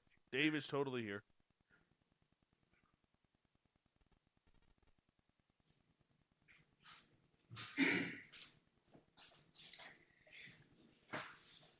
Coffee's going right through me. Yeah, I know the feeling. I know the feeling. Apparently, I'm Bombshell Bomber's favorite Dave in the world. Nice. That is nice. You know how many Daves are out there? There's a ton of Daves out there. You know? But where's home for you, if you don't mind? Fort Collins, Colorado. Oh, yeah. You mentioned that earlier. I just remembered it. Oh, you just moved there? What made you move there? I don't know. It was between Austin, Texas, which I've never wanted to live in Texas ever, Portland, Oregon, or someplace in Colorado. And the universe brought up Fort Collins. And it was basically, we were living in New York, and we just were, I don't know. We kind of just follow our instinct and follow synchronicities, and it just kind of led us to Fort Collins. No real reason. Lots of aliens around there, man. I love it. I can't wait to see. I'm actually I can't believe that, like, I've never seen one. It just blows my mind. Like, I'm on the team, dude. It's like, come on. Come on. Oh, you just got to ask, man. You're tuned into your body. Tune into the sky. Summon them down. Just remember, be careful what you ask for. There's been a few times that I thought I was on the verge of having an experience, but it never happened. Dude, wait until you're face to face with one. Then you shit your pants, and then it's all good. Yeah, that's what I'm saying. There was one time I really felt like something's getting ready to happen, and all of a sudden, the energy increased so much, and there was a little bit of fear. Yep. And I feel like I kind of ruined it. Oh yeah, I have one of the weirdest experiences I've ever had was I was dropped into my bed. Oh wow! From about 2-3 feet high, I was dropped into my bed, and it was the weirdest feeling, man. Because I was just kind of like, I can't believe, because I woke up as I was falling into my bed. Wow. Yeah. Wow. And that was a trip, man. Were you alone or? Yeah. Yeah. Yeah. It was like I knew I'd been taken. Yeah. I told them I didn't want to go that night, and the next thing I know, I'm like in my bedroom, above my bed, eyes open as I'm falling back down onto my bed. Wow, that's a beautiful experience. Oh, it was trippy, man. It was trippy. Yeah. I've been taken that I know of about 5-6 times. Mm-hmm. Mm-hmm. And I got to tell you, for me, I've had 2 extraterrestrial experiences where I've been face to face with aliens. Mm-hmm. And that is where I look at it and I'm like, that's what I want. Yeah. I want to be standing in that forest again, having that 10 to 12 foot extraterrestrial standing there again. And instead of being freaked out, I want my balls to drop so I can actually walk up to it. Yeah. You have any recollection of an oh yeah, conversation? Oh no, I wasn't ready for that then. Okay. No, I was not ready for that at that point. Well, I'm at the point, dude, where I actually have a little cutout of an alien that we put in our window kind of adjusting ourselves to not be freaked out. That, like, literally, dude, I'm not even kidding you. I have a cutout, and yeah, I mean, I'm a huge fan. I'm looking forward to, before I leave this planet, I will have an interaction. All right, well, let's get into that when we come back here. We got 10 seconds left. Thank you, Cat Chaser, for the super chat tonight. Thank you to everybody who's given us a thumbs up so far. Don't forget to shop at the Vault. Here we go.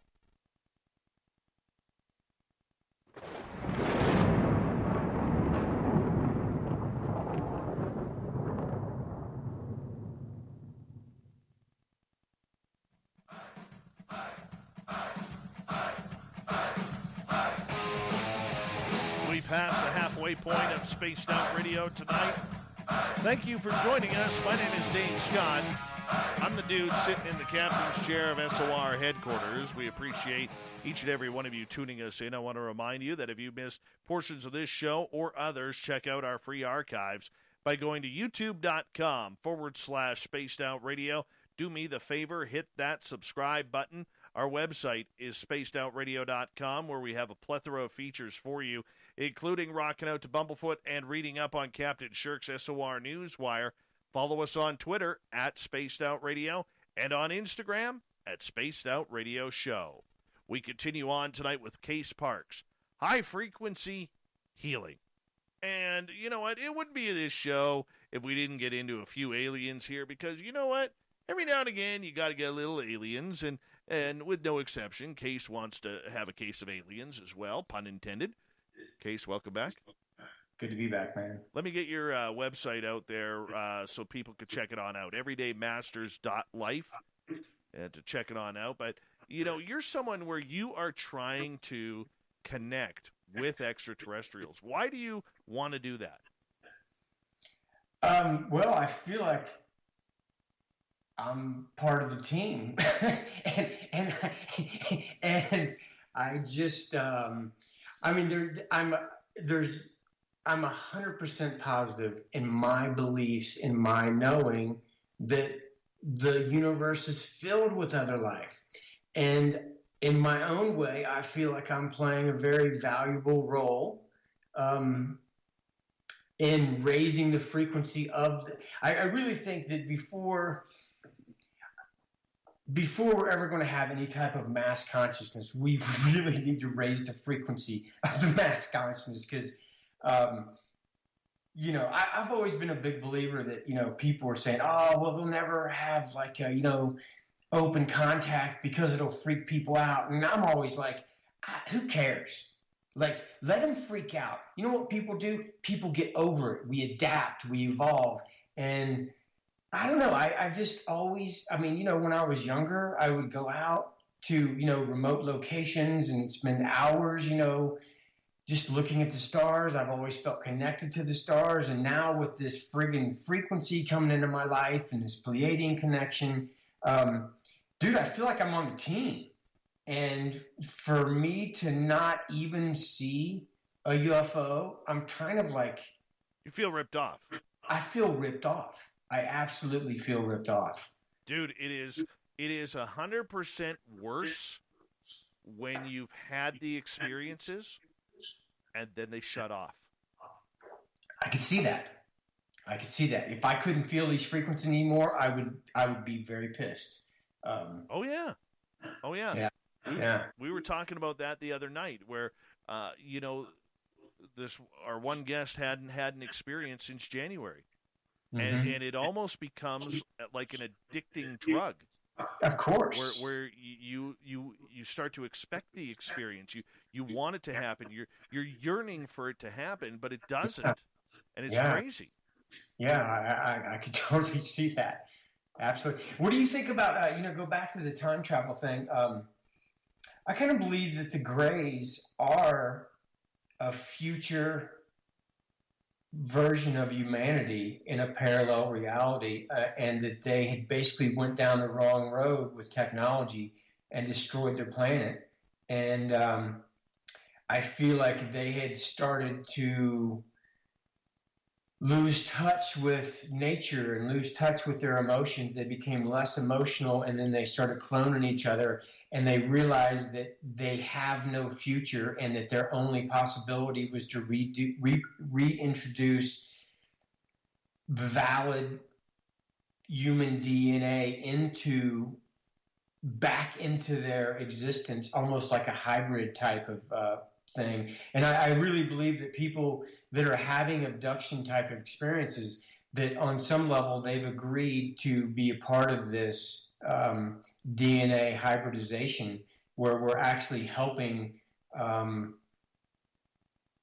Greys, who are actually a future, another version of humans that just went down the wrong path. You ever heard of that? Yeah, I've heard of that. I don't know if I buy it, but the possibility is there.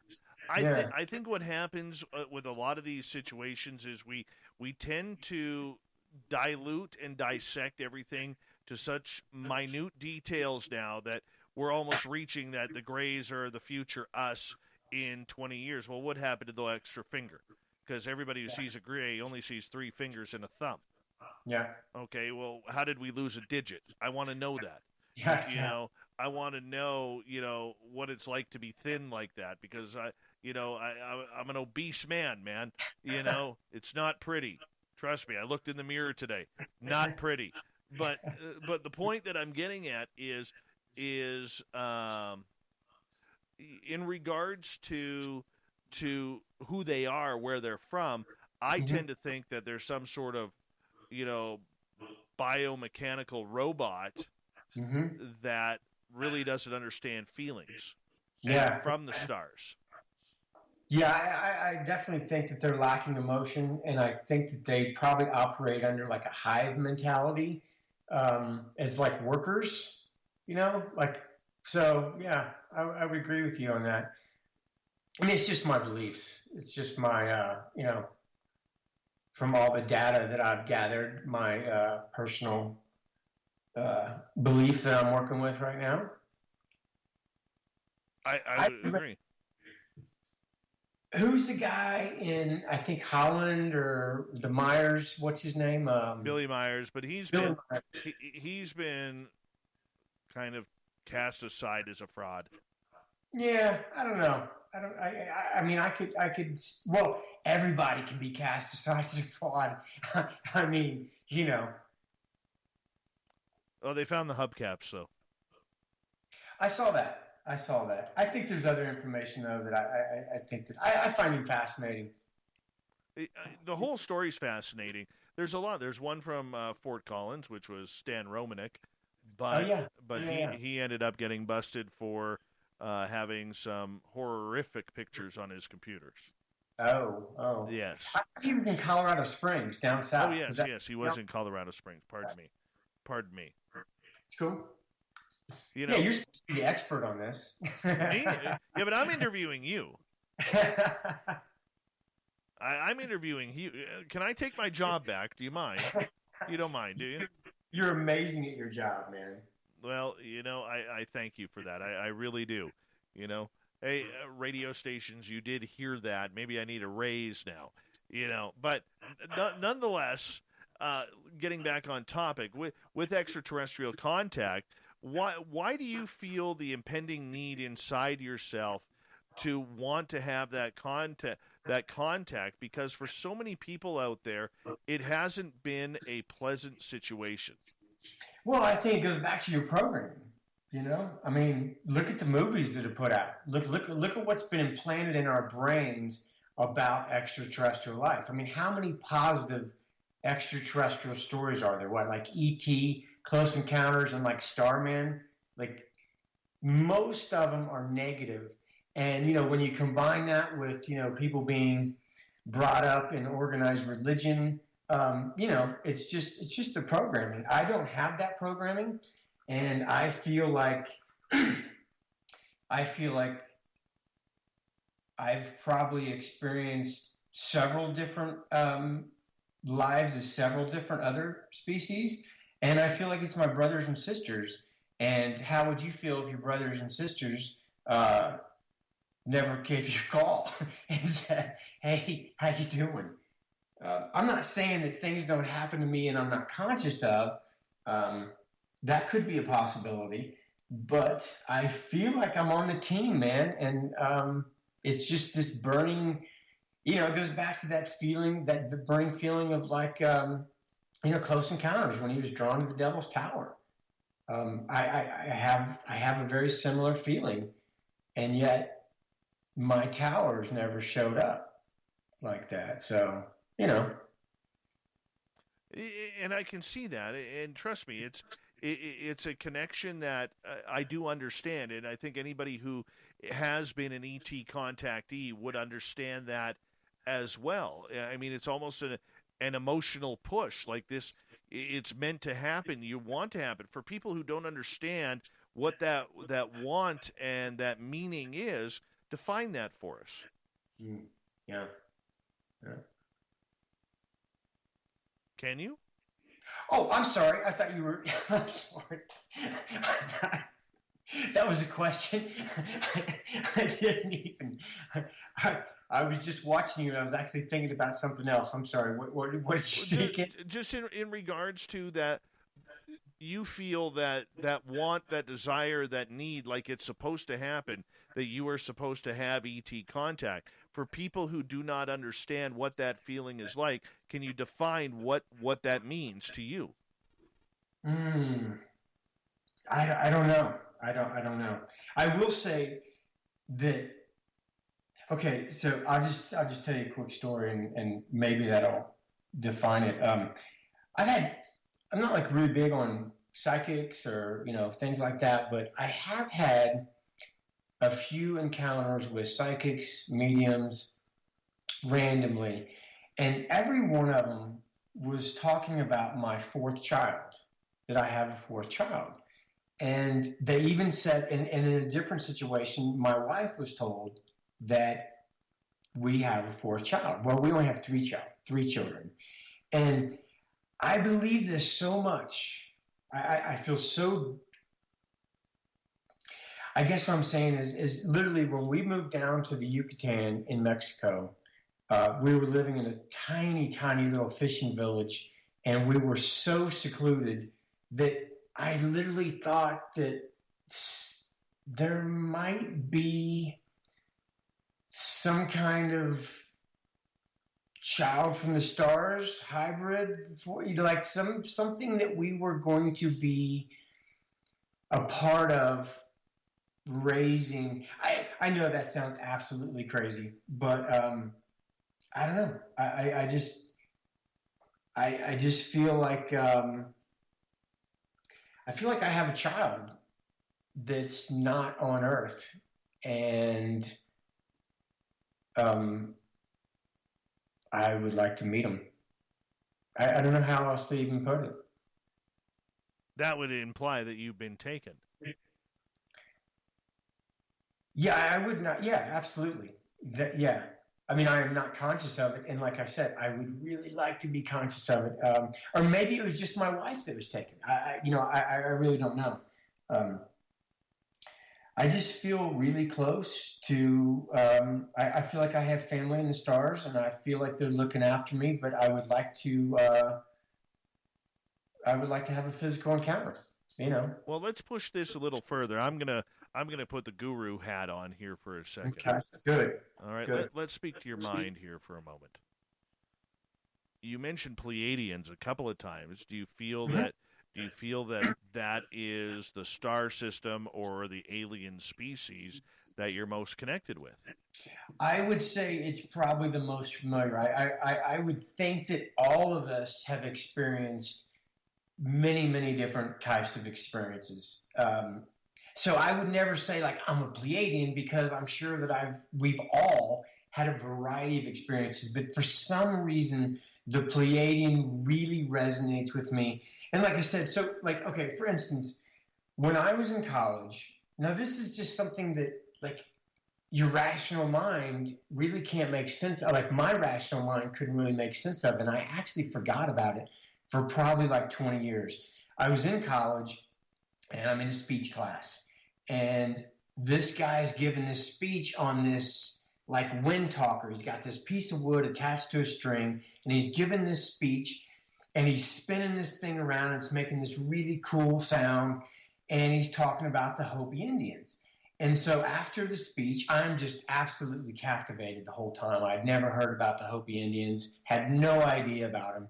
So after the speech, I go up to him like, so what were we talking about? The Hopi Indians, where are they located? And I was asking these questions, and he ends up giving me this book, the Book of the Hopi. So I take this book home, back to my apartment, and I start reading it. And I'm in school, and I'm about 2 weeks away from finals.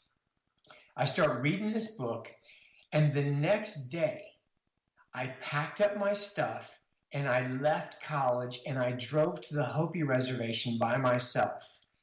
As I'm driving there, I just feel like I'm being called somewhere. You know what I mean? Like I just have to go to the Hopi reservation. I go all the way to the Hopi reservation. I show up, and it's just this wasteland. There's like, I don't know if anybody's ever been there, there's like nothing there. It's just like these mud huts that are just dilapidated, and there's nothing going on. There's literally nothing. And I got out of the car, and I'm kind of like looking around, and all of a sudden I see this snake, and this snake starts coming up to me. And like, I'm not a big fan of snakes. Like, I really am afraid of snakes. It's like one of my only fears. Me too. I hate snakes, dude. I don't want anything to do with them. So I see this beautiful colored snake, and as I see that, I go, what the hell am I doing on the Hopi reservation? Why did I come here? Like, what is going on? And I kind of like snapped out of it. And then, to be honest with you, man, I got back like 2 days later, and I don't even remember like the drive back. I mean, I not like I was abducted or anything, but like I don't remember. So, and basically the Hopis believe that we all were going through these experiences in the Pleiades. The star went supernova, and we decided that we were going to go to Earth and to go through these experiences on Earth. We were going to go through these 7 worlds in these 7 universes. And we were in the 4th universe, getting ready to shift into the 5th universe. So I just kind of filed that information away and just went on with my life. And I literally forgot about it for a couple decades. And then when I discovered these frequencies for myself, and there was this process called the reconnection. It's a 2-day process. Anyway, so I go in, I can feel these frequencies. I had to learn more. I go to this lady, she's giving this presentation. I go, what the hell, what's a reconnection? She goes, okay, well, I'll skip that. So anyway, when these frequencies first came onto the planet, they came through this chiropractor. He was a chiropractor in LA, and he started feeling these frequencies. And this is when his clients all started having these crazy healings.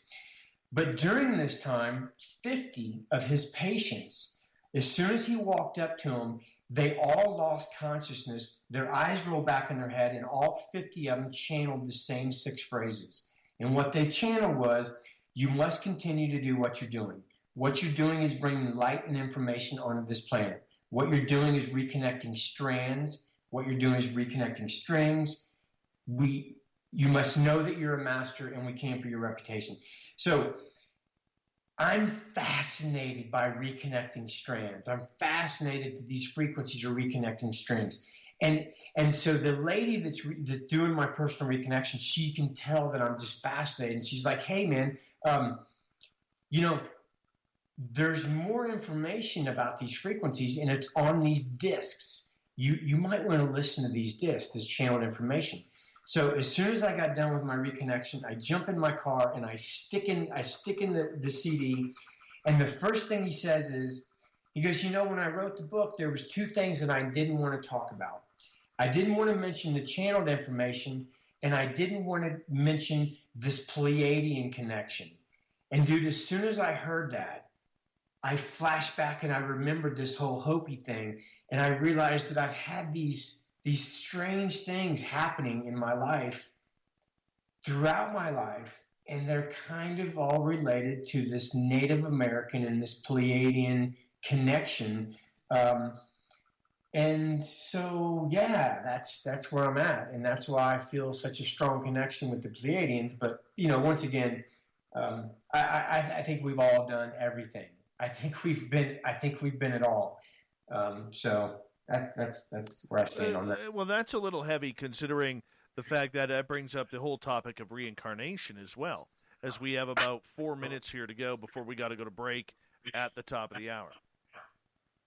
I mean, if people don't believe in reincarnation, I wouldn't even know where to start, because that is like so ingrained into my belief system. Like, it's such common sense to me that I am flabbergasted. Like, for someone to not believe in reincarnation, that would be like someone not believing in extraterrestrial life.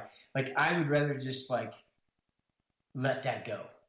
Like, I don't even want to like have to debate the concept of reincarnation, because it runs deep in my belief system and in my truths. And I have zero desire to try to convince anybody that,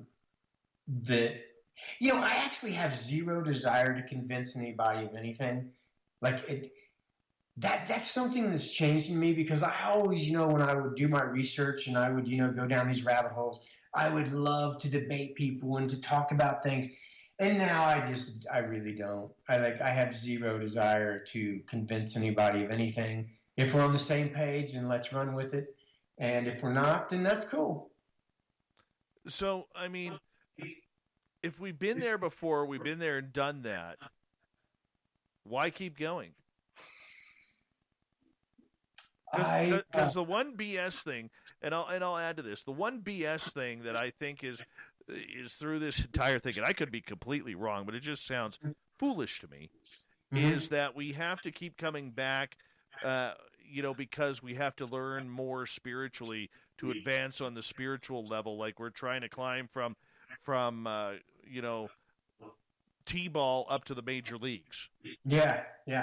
Well, I think that, there's plenty of theories out there on reincarnation and karma and how we've been trapped.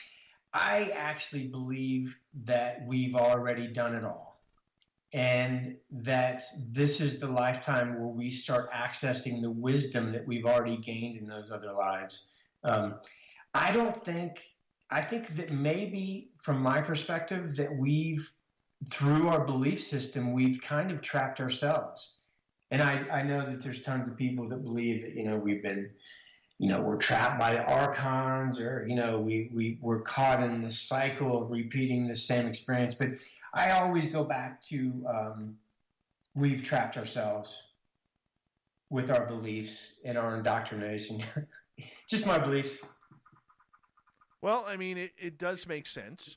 It does make sense. But, I mean, how far does that sense go? I mean, we can make anything in our lives make sense. It's just difficult to see whether or not it's actually true. Well, let's take it even farther down the rabbit hole. As far as reincarnation goes, I actually believe that every one of those lives is happening right now. Every life you've ever experienced is happening right now in this moment. And I think that the veil that has kept us separate, that has kept us isolated, that has kept us like caught in this one world, I think it's thinning. And I think our ability to make these connections with other experiences that our oversoul is having right now is becoming thinner. And I think we're waking up and we're starting to access the wisdom that we've gained in those other experiences.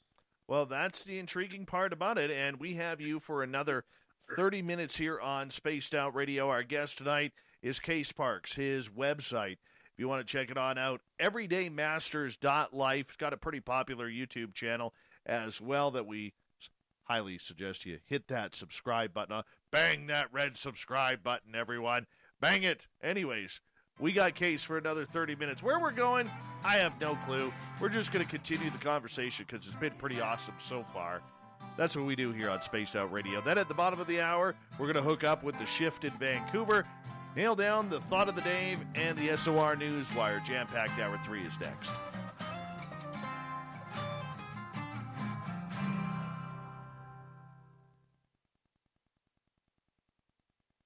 Having fun so far? I love it. Loving it.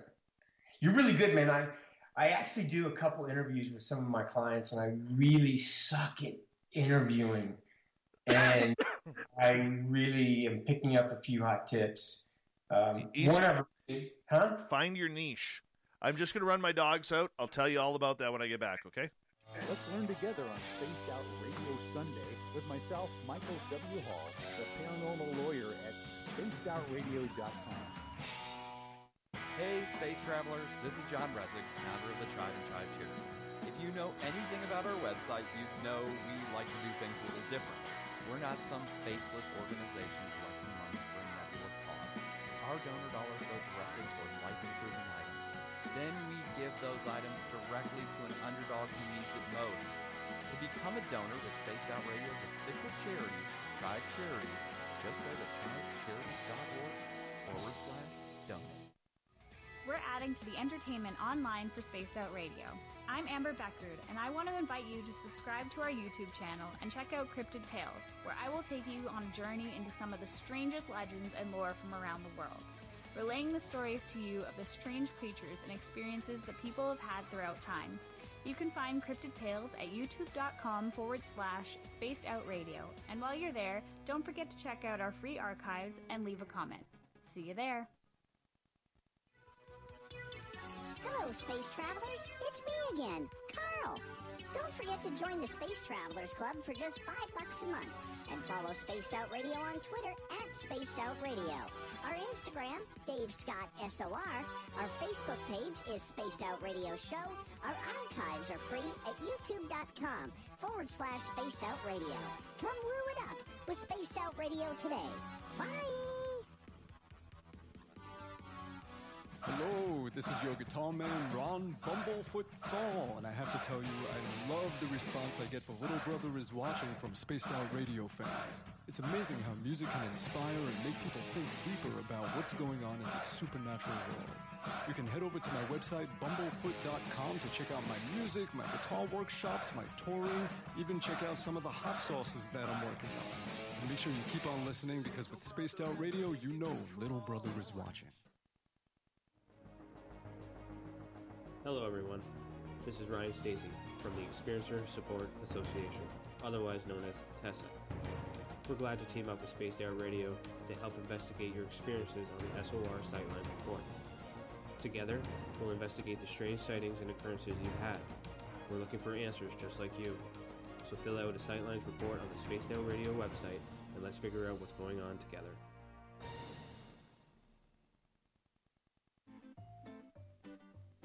Looking for creative ways to get your company out in the public? How about advertising on Spaced Out Radio? Our sales department is waiting to hear from you, and we can work around any budget. From commercial spots to banners to special promotions, there are many opportunities to get your name and product out to our SOR listeners. For a price guide and more information, please contact us at sales@spacedoutradio.com. For the price of 1 cup of coffee a month, you can become an SOR Space Traveler. The Space Travelers Club is a place where you can interact with other listeners, either live during the show or on our great forum. We want your stories, pictures, comments, and ideas. You'll get live video streams, exclusive content, and be a part of our newsletter. Stay in touch with everything SOR. The Space Travelers Club is just $5 a month at spacedoutradio.com. All right, I'm back. Let's go like that. No, when you're interviewing someone, you just have to find the niche that you go with. Like, for instance, I'm an experiencer. I'm a journalist. And I know that I can't have a scientific conversation with somebody. I'm going to look really, really dumb. Yep. Really dumb. You know, but on the flip side, you know, you have to go with what you know and build off of that. Like, for instance, my big thing is, whether it's with somebody who's a heavy researcher or somebody who's an experiencer, is tell me how you feel. Yeah. I want to know your opinion. What's in your gut? What's in your brain? Yep. One of my problems is when I'm interviewing somebody, I have this stupid thing that I always go, yeah, instead of letting them just talk. Yeah. I keep nod. Learn, yes, nod. Bite your lips and learn to nod until your lips get sore. Hold on here. Let me just interject in the chat room. No, I don't know when a Canadian team will ever win the Stanley Cup again. And let's see here. Vancouver doesn't get that cold. Where I am, it does get cold. It totally does get cold. We got 40 seconds. I'm going to get you to turn your speaker down just a little bit again because we're getting a little bit of feedback. If you don't mind. And Chefist, we love you. Your mustache is fantastic.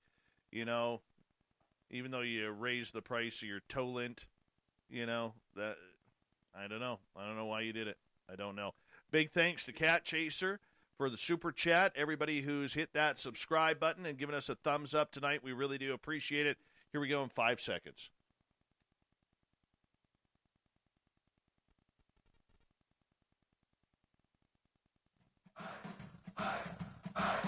Would you like to connect with us? Head to spacedoutradio.com for all your latest show info. Now, back to Dave Scott and SOR. Hour number 3 of Spaced Out Radio is now underway. Here we go. I am your host, Dave Scott. Thank you so much for staying up late with us. We welcome back everyone listening in on our terrestrial affiliates around North America and digitally on TalkStream Live, Revolution Radio at KPNL. Remember, you can check out all of our archives for free by going to youtube.com/Spaced Out Radio. Just do old Davey the favor, hit that subscribe button. The Desert Clam has set the password for tonight in the SOR Space Travelers Club. What do you got for us, Clam? I don't know how to pronounce this. I'm just going to admit it. Cathenotheism. Canotheism? Is that it? Cathon? I don't even know. I'm not trying. Tractor. Tractor is your password. Use it wisely, Space Travelers. As the Clam sets a password each and every night right here on Spaced Out Radio. Our website is spacedoutradio.com. We have a plethora of features for you, including rocking out to Bumblefoot and reading up on Captain Shirk's SOR Newswire.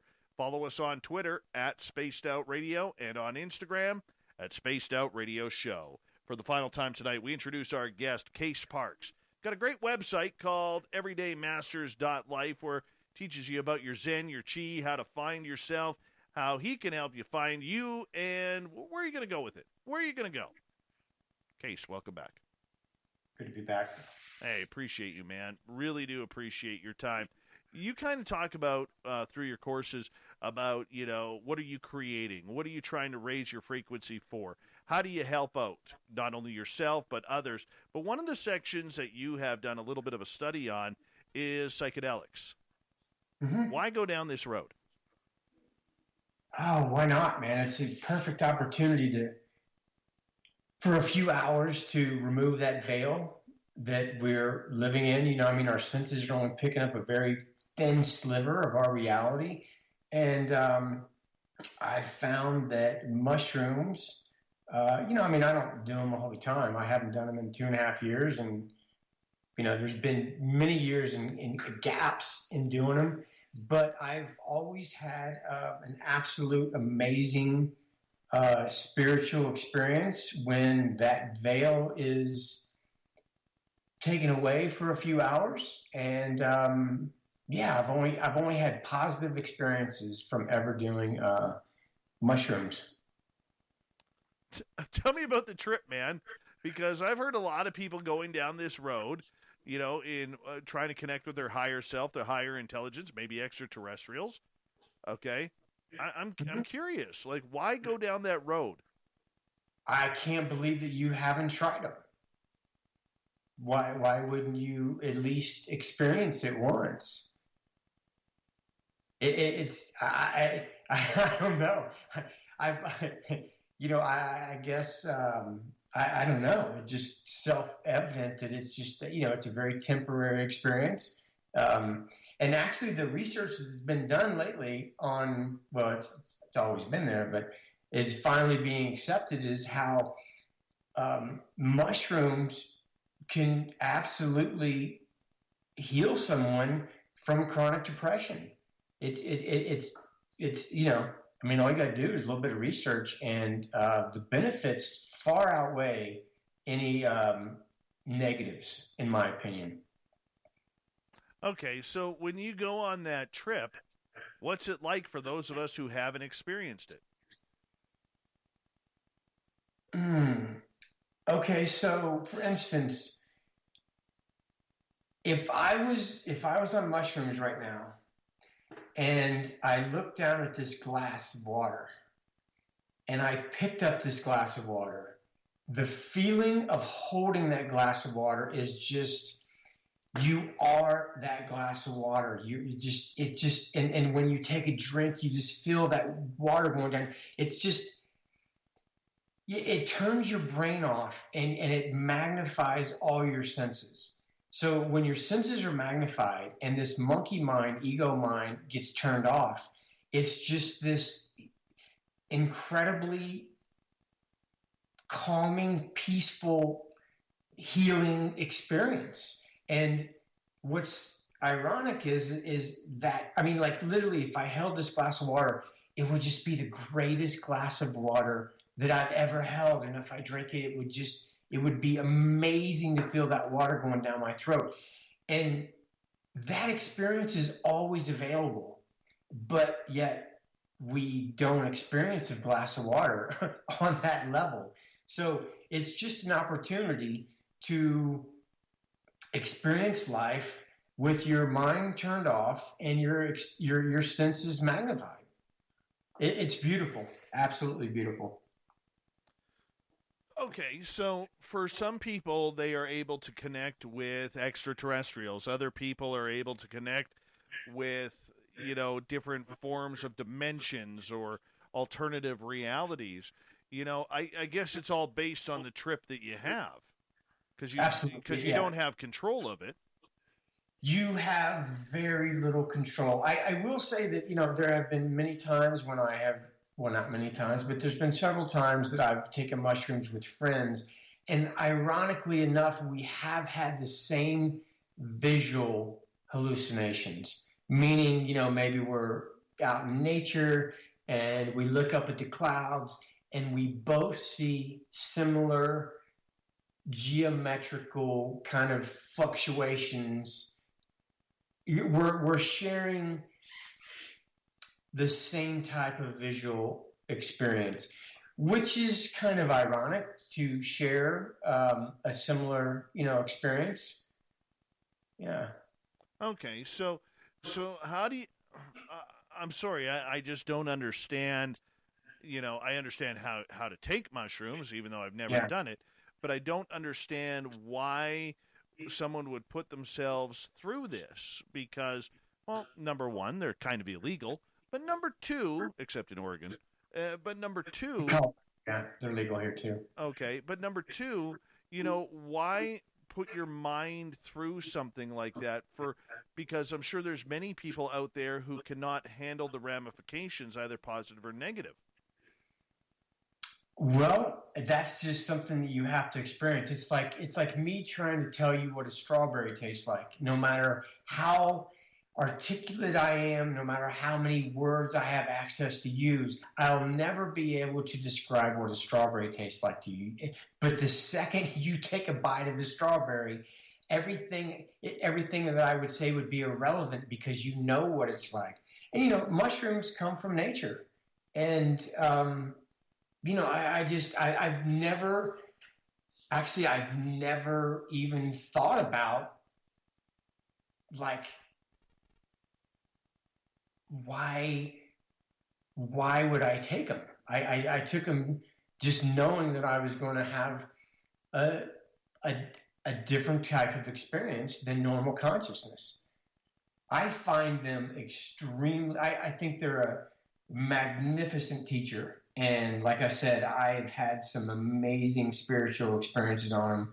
And yes, there's probably people that with their belief systems would not enjoy them as much as me, the much as I do. But, then maybe they shouldn't take them. But to describe, it just seems like it's like marijuana. Like, why would you smoke marijuana? Marijuana comes from nature. It's a plant. And I think it's also a wonderful healing plant. True, but marijuana doesn't have the trip that something like a psychedelic does. Yeah.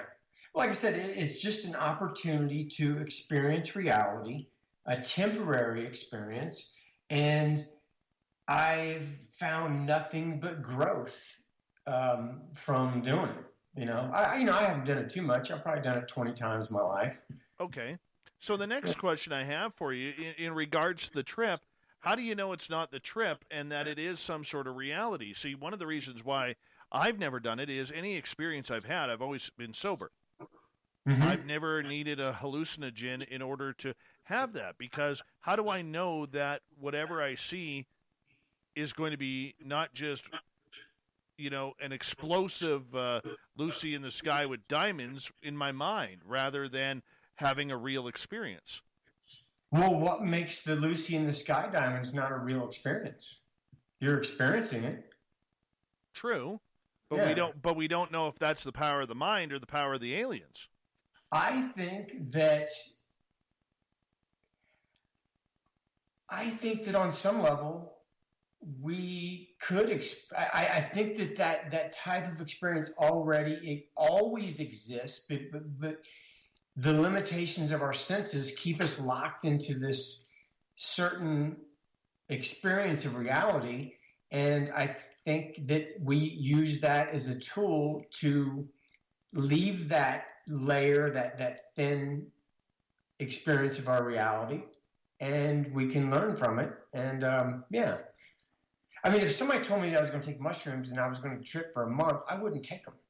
But knowing that it's a temporary 3 or 4 or 5 hour experience, I've never had a problem with that. I would just like to have 5 hours to myself, let alone 5 hours for a trip. I think that if you took mushrooms, you would have a completely different experience. I think you would have a completely different opinion about them, and your worry about them, or your possible fear, would absolutely evaporate. I could be wrong. Never know. Never know. I'm not saying I would or I wouldn't. Right now, I'm leaning more towards I wouldn't. Mm-hmm. But just one way to open the mind, man. It is a way to open the mind. It is, and I think it's an underappreciated natural healing tool. Okay, so how come? Like, for instance, I know UFO researcher Grant Cameron is doing a study on psychedelics by using magic mushrooms to connect with UFOs/aliens. Mm-hmm. He hasn't fully completed his study yet, but how come in his mind he can connect, or other people can connect with extraterrestrials, yet somebody like you who's done it numerous times in the experimentation to see where you go, you haven't been able to create that connection yet? Have no idea. Absolutely no idea. Maybe I haven't put the time in. When you said earlier, you need to ask. Maybe I haven't asked in the right way.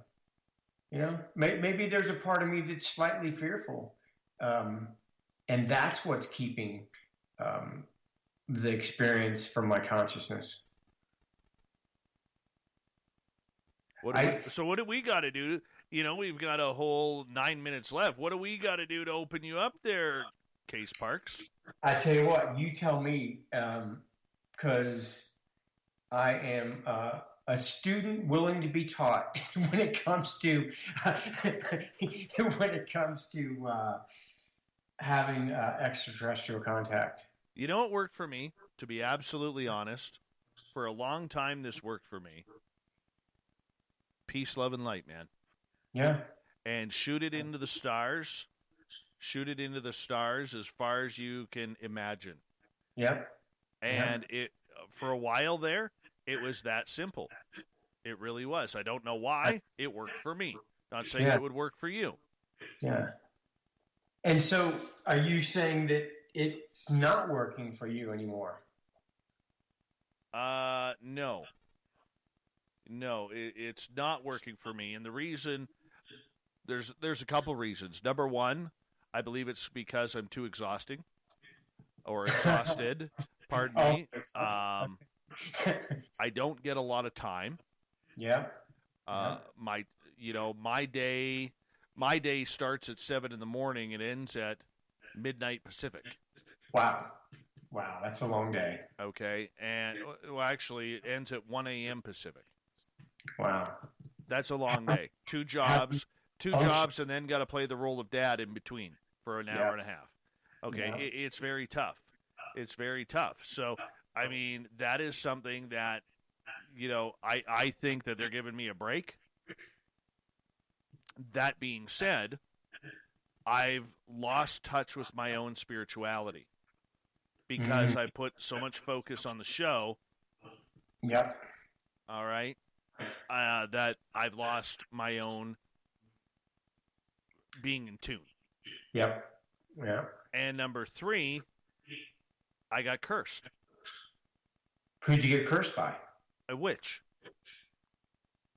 Who was very jealous of my experiences because I was a dummy in not understanding how they were happening. But the curse has been removed, so I'm good with that. How'd you remove it? I had a couple people help me remove it. Okay. Yeah. Okay. Yeah, so that's kind of what happened. Yeah.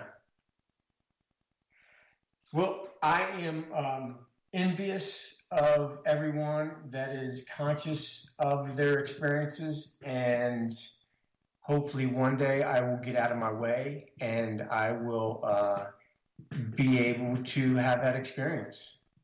Why do you want it so bad? I don't know. I think, it's like, I just do. Like there's just something. There's something in me. Like I know. Earlier you said it's something in you that you feel you need to accomplish. I hope that.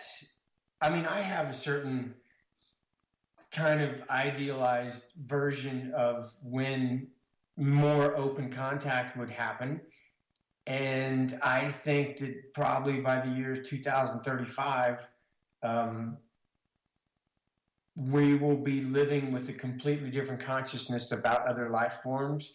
And I think that open contact on a mass level will be around that time. And I just really hope to be on the planet to experience that. I know my children will. I just hope that I am here when that happens. Okay, so as you wish for contact and you wanted to have contact, have you hung out with more people who have contact with extraterrestrials or claim to? That's interesting because obviously with the work I do, I am around more people that are on that same page. But for some reason, as crazy as the stuff that I talk about, I do have friends I do have acquaintances that have these daily experiences. And like I said, as crazy as the stuff that I do and the stuff that I talk about and the stuff that I believe sounds to everybody else, they almost sound like that to me.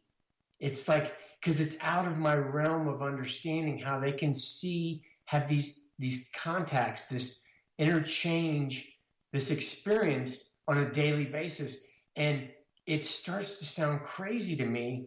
Maybe it's just because I'm like, it's just not in my world and I can't get my mind around it. But I understand that, that's the way most people probably see me. So I don't know. I am around people, and I do talk with people that have frequent experiences. And that hasn't seemed to help me. I have one myself. So I'm not sure if I answered your question. But all right, so let's ask you this then. What's your block? I don't know. Maybe it's a control thing. Maybe it's a control issue. Have you asked your spirit guides?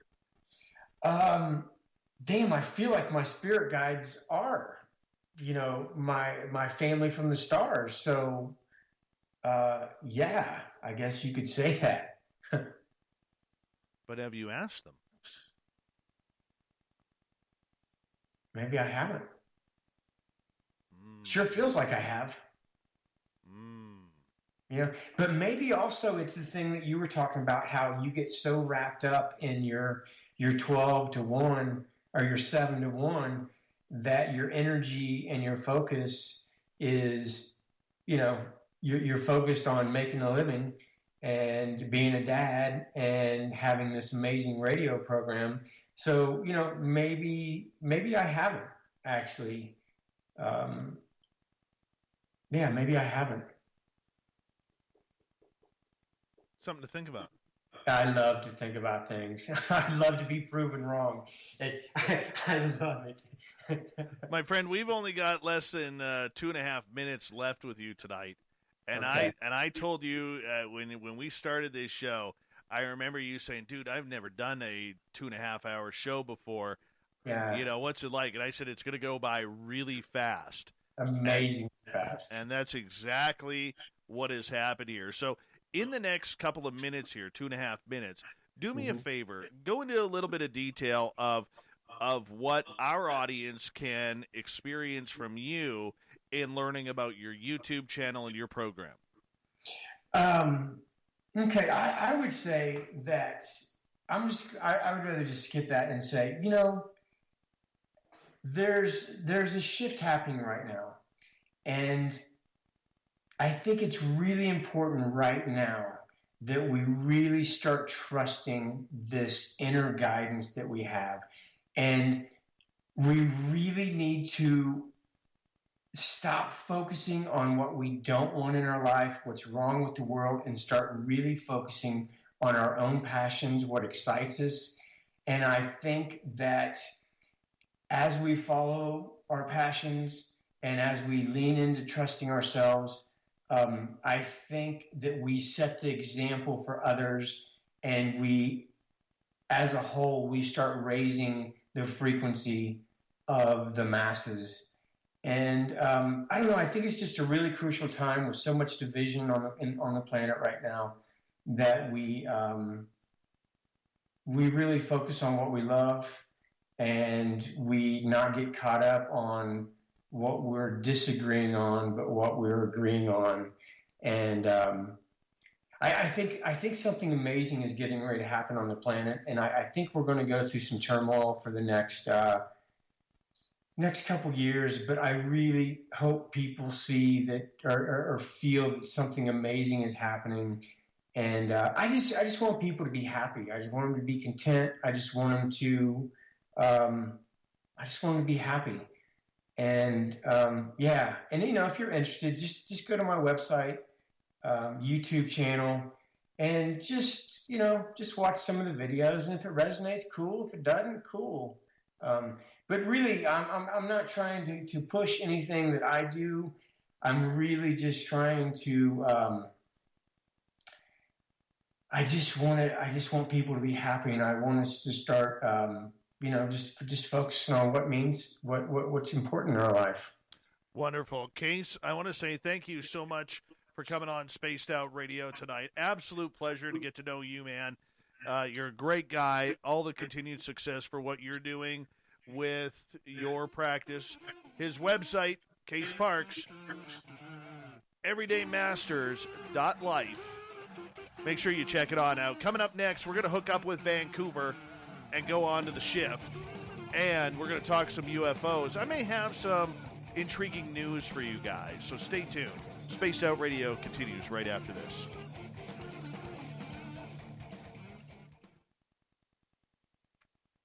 Good job, buddy. Thank you so much, man. I really appreciate you allowing me to come on and speak my lunacy, and I appreciate it. Yeah, not a problem. I really enjoyed you, man. I really did. I felt a good connection with you on the air, and that's good stuff. If you want to, about 1 o'clock Pacific, everything will be in archive. So if you want to use any of these videos, you're more than welcome to, man. Awesome. Thank you so much, man. All right, you take care. Thank you so much. Really appreciate you. Okay, you have an amazing night. Stay in touch. Bye-bye. See you, Dave. Bye. I like him. I really do. He's a nice guy. I know I say that about every guest, okay? I know, but he's a lot of fun. He's not afraid to admit what he doesn't know. And I think that's refreshing. Because a lot of these spiritual woo-woo type people, they seem to have a lot of know-it-all stature. You know what I'm saying? They seem to. However, this guy didn't. I thought he was pretty natural. And that's hard to find, man. Totally hard to find. Totally hard. I was impressed with him. Really impressed with him. So that's kind of where I'm at with it. I don't know how you guys feel, but that's the way I feel about it. And I'm just waiting for Vancouver to call in here. And they should be calling in at any time.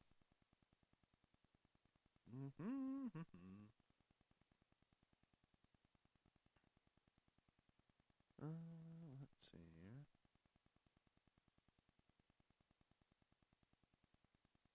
And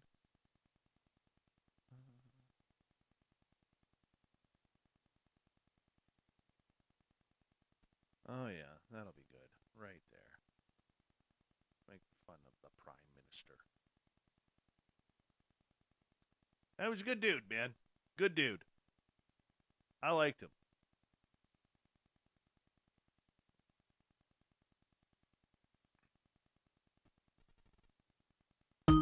Oh, there's Vancouver. Hey, Vancouver. Hey, Dave Scott, Spaced Out Radio. How you doing tonight, my man? Oh, good, man. Good. I got some good stuff for you guys tonight. Very good stuff. Oh, can't wait, man. Can't wait. What we got tonight? Oh, you know what? I'll tease my audience here because they're all listening to you. Let's just say that I was tipped off a week ago about a week and a half ago by a spook that there is an incredibly good photo out there of a UFO. Oh. Yes. I have to keep it a little shy right now, but in about 3 minutes, 3.5 minutes, I will get full detail into that. Oh, well, we're definitely excited over here, Dave. All right, so we'll come to you at 36 as usual. Yep. We're just I think we're on about a minute 15 here before we come back, so I think everything should line up there. All right, it is Shane tonight, correct? Yes, it is Shane. Yes. Okay, cool. All right, we will be with you real shortly, Dave. Sounds good. All right, guys, on our end, we have 90 seconds, just over.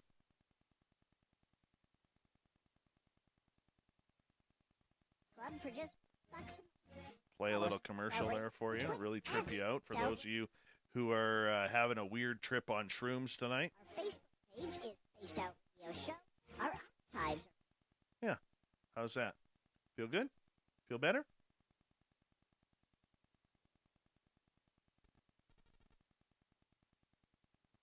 Does Dave have COVID? No, he does not. Dave doesn't have the vid. Dave takes his vitamin C, vitamin D, and capsicum in order to keep the vid away.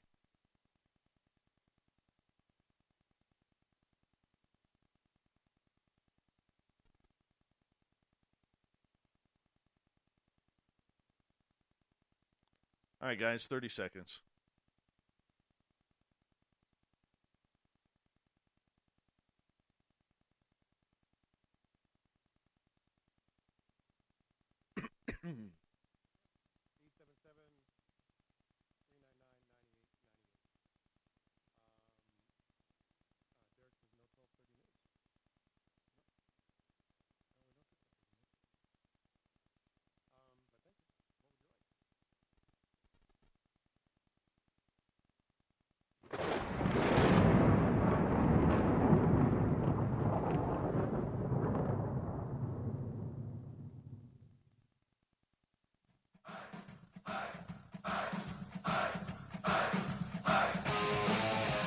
Rounded third. We're heading for home tonight on Spaced Out Radio.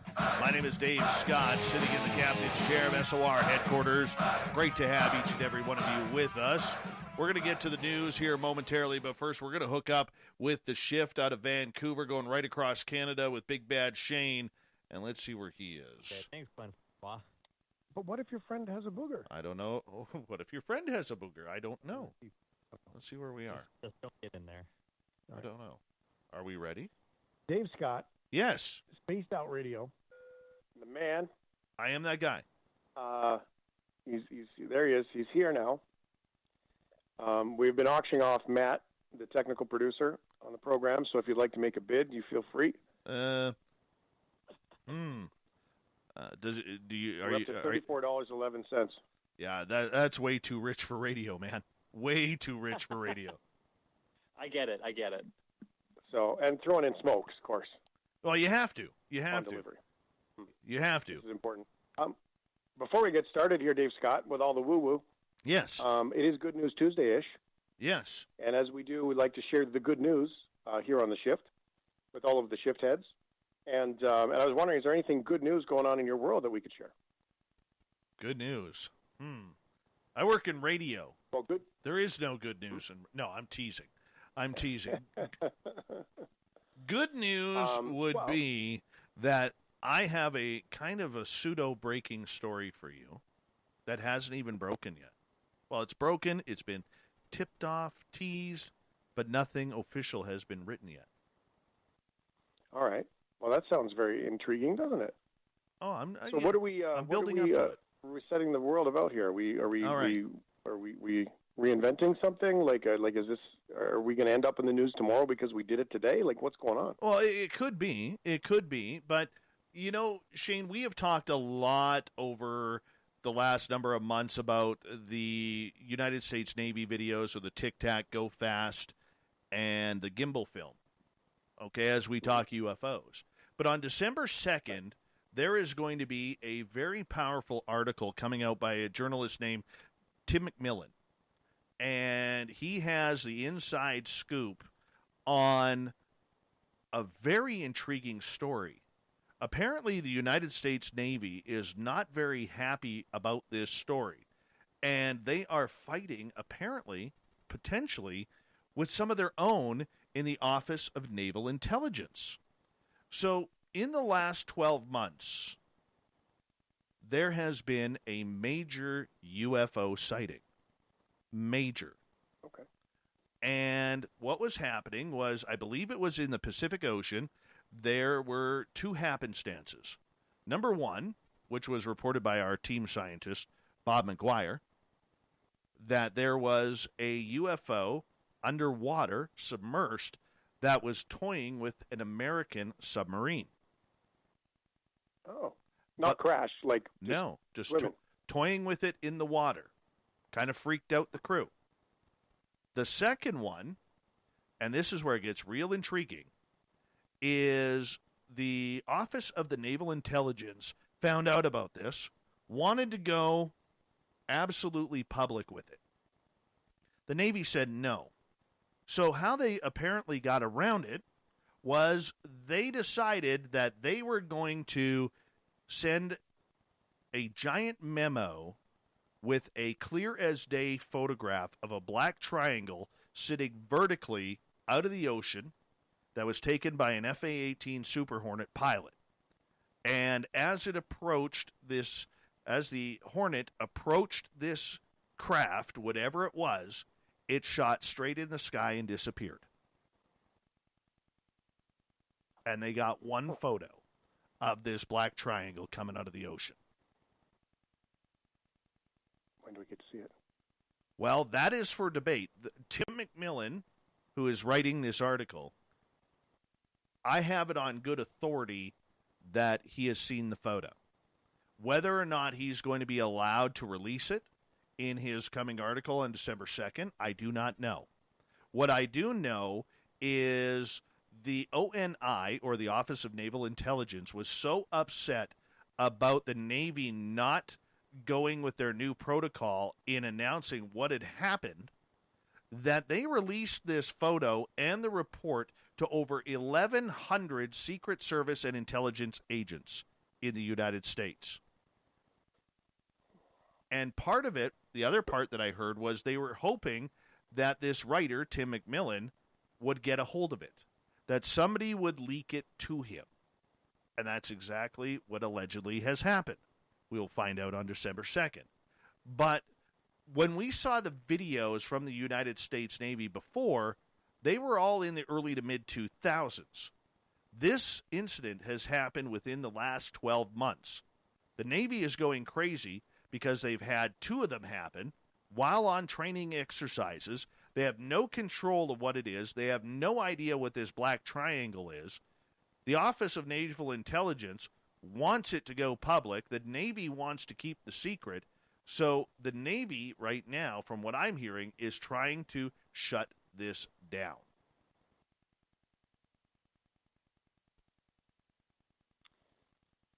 So, shut this down, why? Because they've already released other pictures, haven't they? Well, you got to realize that the other three videos were actually tricked out of coming. Now, how those other three videos came out was like this. A gentleman named Luis Elizondo was running a program called ATIP. And he worked closely with a gentleman named Chris Mellon, who was assistant or associate director of the Defense Intelligence Agency, or the DOD. Pardon me, us being Canadian, I always get that a little confused. And what he did was, in order to get those three videos released to the public, was he, instead of ticking the box that said UAP, or unidentified aerial phenomena, he ticked off the box that said drone. Well, anything that is considered a drone can be released to the public. Anything that says UAP is not allowed in the public's eyes or the public's hands, even the political hands. And that's how those three original videos came out, is they were declared as drones on paperwork, because Elizondo and Mellon knew they were starting up the To the Stars Academy, and they needed to get something out there as provable evidence, which is how that happened. Now, the United States Navy sure didn't like the fact that the To the Stars Academy was putting their logo on U.S. Navy videos, and actually threatened to cut off both men from their top secret clearance after finding out it was them. And so that's how those three original videos came out. The Navy has basically said, because of that, they admitted that those, as we found out earlier this year, that those videos are definitely unidentified aerial phenomena, and they're not claiming it's alien. They're not claiming that there's little gray guys on there, but that they don't know whether this technology is from this planet, of an adversary, or of someone else. So when it comes to this new event, where allegedly one, maybe two photographs have been taken, a submarine has been toyed with in the ocean, a major nuclear submarine, and now we have an alleged photo of a black triangle coming out of the water, then taking off vertically, shooting up straight into the stars, almost faster than a speeding bullet, if not faster. The Navy is pulling their hair out, trying to figure out what to do with these unidentified aerial phenomena that are toying with the latest human technology. How heavy is that? Well, I find it interesting. I find it interesting that the other videos that everyone thought was, the government being sort of open, might have been a clerical error or an accidental oops. And I look forward to hoping we can see the picture.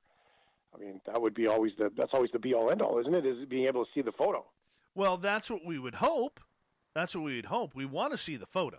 We definitely want to see the photo. However, the way skeptical people are in this field, they're just going to say, "Oh, that was photoshopped," or that was something that was created by, a tarp, or, somebody just posted that up like a billboard. That's the critiques that we're going to get on that photo.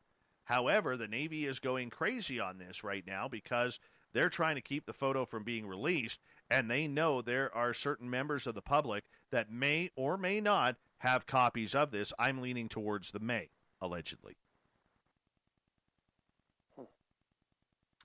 Okay, cool.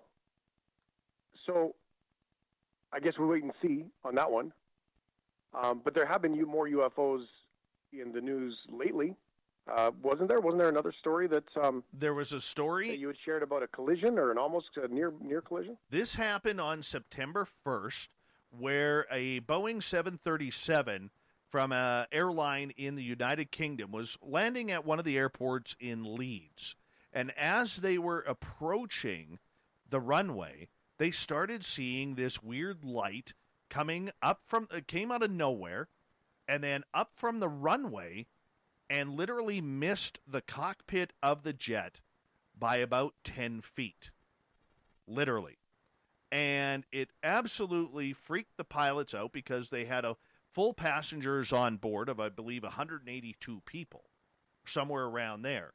And they literally watched this thing come from the ground as they were getting ready to land. And they have no idea what this thing was. A police helicopter had reported seeing what they saw, what almost looked like lantern lights hovering above the runway as the plane was approaching to land. And now this thing almost attacks this airliner and comes within about 10 feet, according to the pilots. Now, the pilots have gone on record saying, no, that was no lanterns. No lanterns at all. This was something different. They didn't even believe it was a drone. But the interesting part about that is the airport and airports in the surrounding areas over the last 5 years have had more than 400 reports of drones being flown near the airport and coming very close within aircraft airspace, especially around landings and takeoffs. So that's what they are trying to lean towards, but these pilots are all confused because literally this thing came within 10 feet of their cockpit and took off until it disappeared. They couldn't see it anymore, and they don't know what the heck it was, and they were absolutely flabbergasted when they got onto the ground and landed the plane successfully without any incident. But to this day, they don't know what went on. Now, they've said that it could be a drone, but they're not sure. They're treating it literally, by definition, as an unidentified flying object. Now, this was in September originally, so why are the articles just starting to come out about it now? Well, I mean, everybody has to do their investigation. The minute you say UFO or UAP or whatever acronym any other government is using, it really ties into a lot of security. They don't want the UFO story out there. They're not ready for it. They don't know if it is a UFO.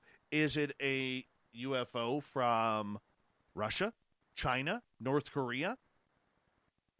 Any adversary against the allied countries? In this case, they want the military to investigate it. They want their secret services to investigate it. They want other departments to investigate it before it actually comes out. And that includes multiple interviews with the pilots and the crew on board who actually saw this craft. They would go over radar tape. They would go over the police report because the police helicopter and the pilot and co-pilot saw this so-called lanterns, 2 lanterns, hovering above the runway. They want to do a full report to make sure that anything happened and what happened. Now, with this one, they can write it off as a drone or something, like Chinese lanterns or something along those lines, because that's the way the police described it. They're not going to call it a UFO. It's the pilots of the aircraft who had were just outside an arm's reach of this thing that are saying, yeah, that didn't look like anything that we've seen before. And let's face it, pilots know. I mean, we always try to question whether or not the pilots know. You know what? They have been flying a lot of years. It takes a lot of talent, a lot of skill, a lot of smarts, and a lot of craziness to be a pilot. It really does, especially if you're a military pilot. But for, these people, the one thing they do have is a trained eye. They're looking for birds. They're looking for anything anomalous, because there's a lot of responsibility taking, a 50-ton aircraft filled with people who are relying on that professionalism in order to get them up in the air safe and back on the ground safe. So when something anomalous happens, these guys know that it's something different and it's something that shouldn't be there. And they're pretty keen on what they are seeing. So the pilots are the ones really to believe. Well, that news story is in the news. You can see it. It is out there. It's on the news in Australia. It's in the news in the UK, partly because there was a confirmed drone near miss a little while before that. But all those articles do say what you're saying, which includes there are conflicting reports as to what it was, investigations, and it's a fantastic story. Dave Scott, thank you so much for being with us again on the show. UFO stuff in the planes is, kind of lands in my geekdom, so I appreciate that. Thank you, sir. It's great to hear your voice, Dave. Anytime, and make sure you check out that story on December 2nd. Will do. We'll look forward to seeing it. Take care. We're going to get that picture on that story. Take All care, right, we'll sir. talk to you soon again. Dave Scott. And here we go with the news.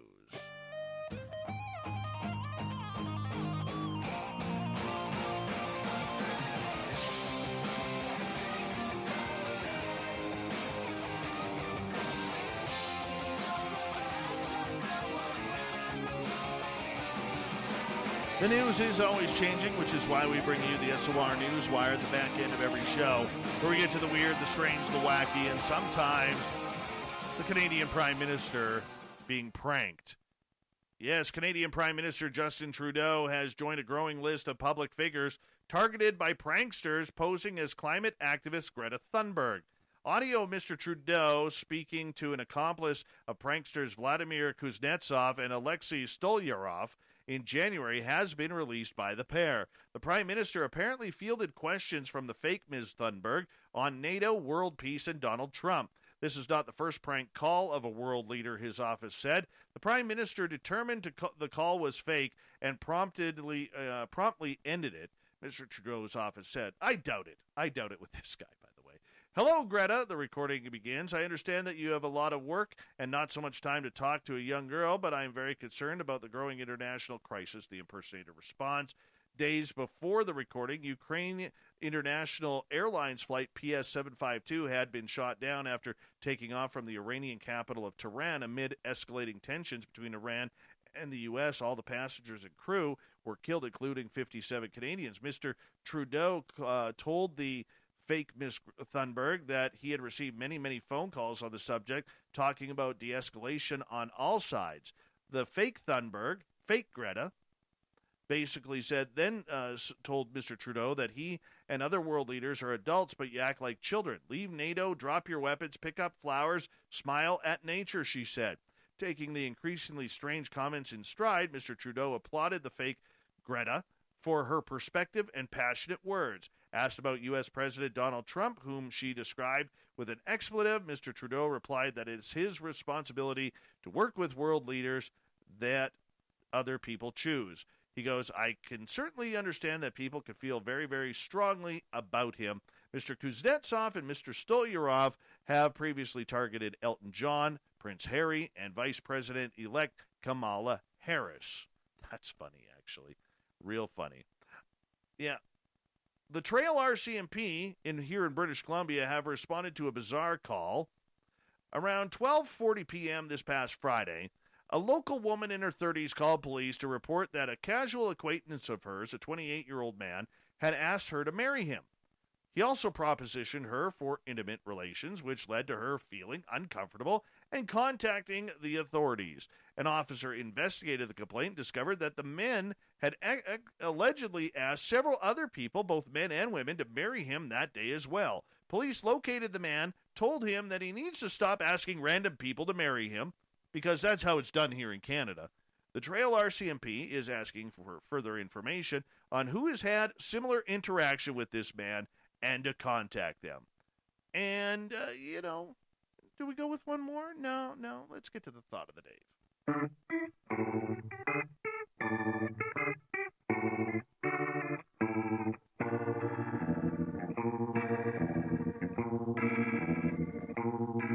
Thought of the Day happens every night at this time, where we ask a question on our Facebook and Twitter pages, then read your responses on the air, because we love the audience participation around here.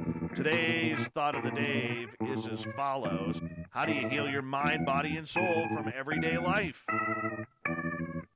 J.A., when you find out, let us know, please. The knot at the end of my rope is starting to fray.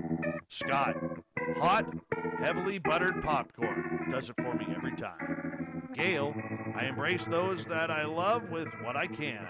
They all live far away, and we all hate talking on the phone, so it's messenger and texting.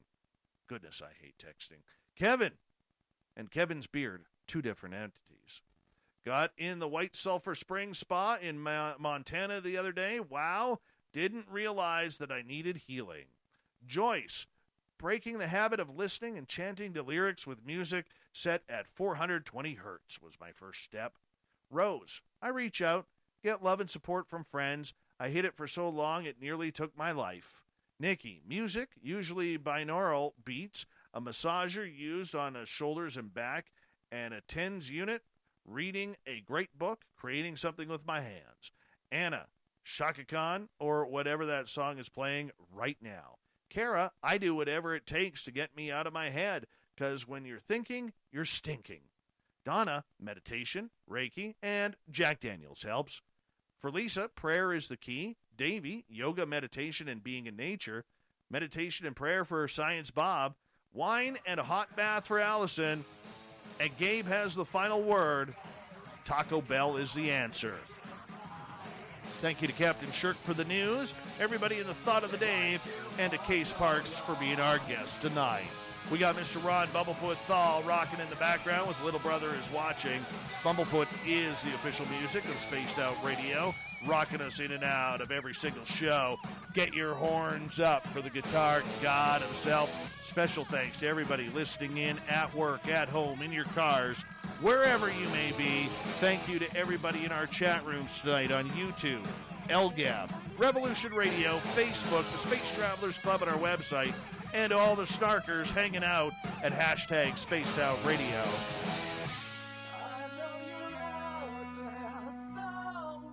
Remember, this show is copyright by Spaced Out Radio and SOR Media Ventures Limited. Thank you so much for choosing to share your evening with us, because together, my friends, we own the night. Mr. Bumblefoot, we need a favor. We need you to take us home.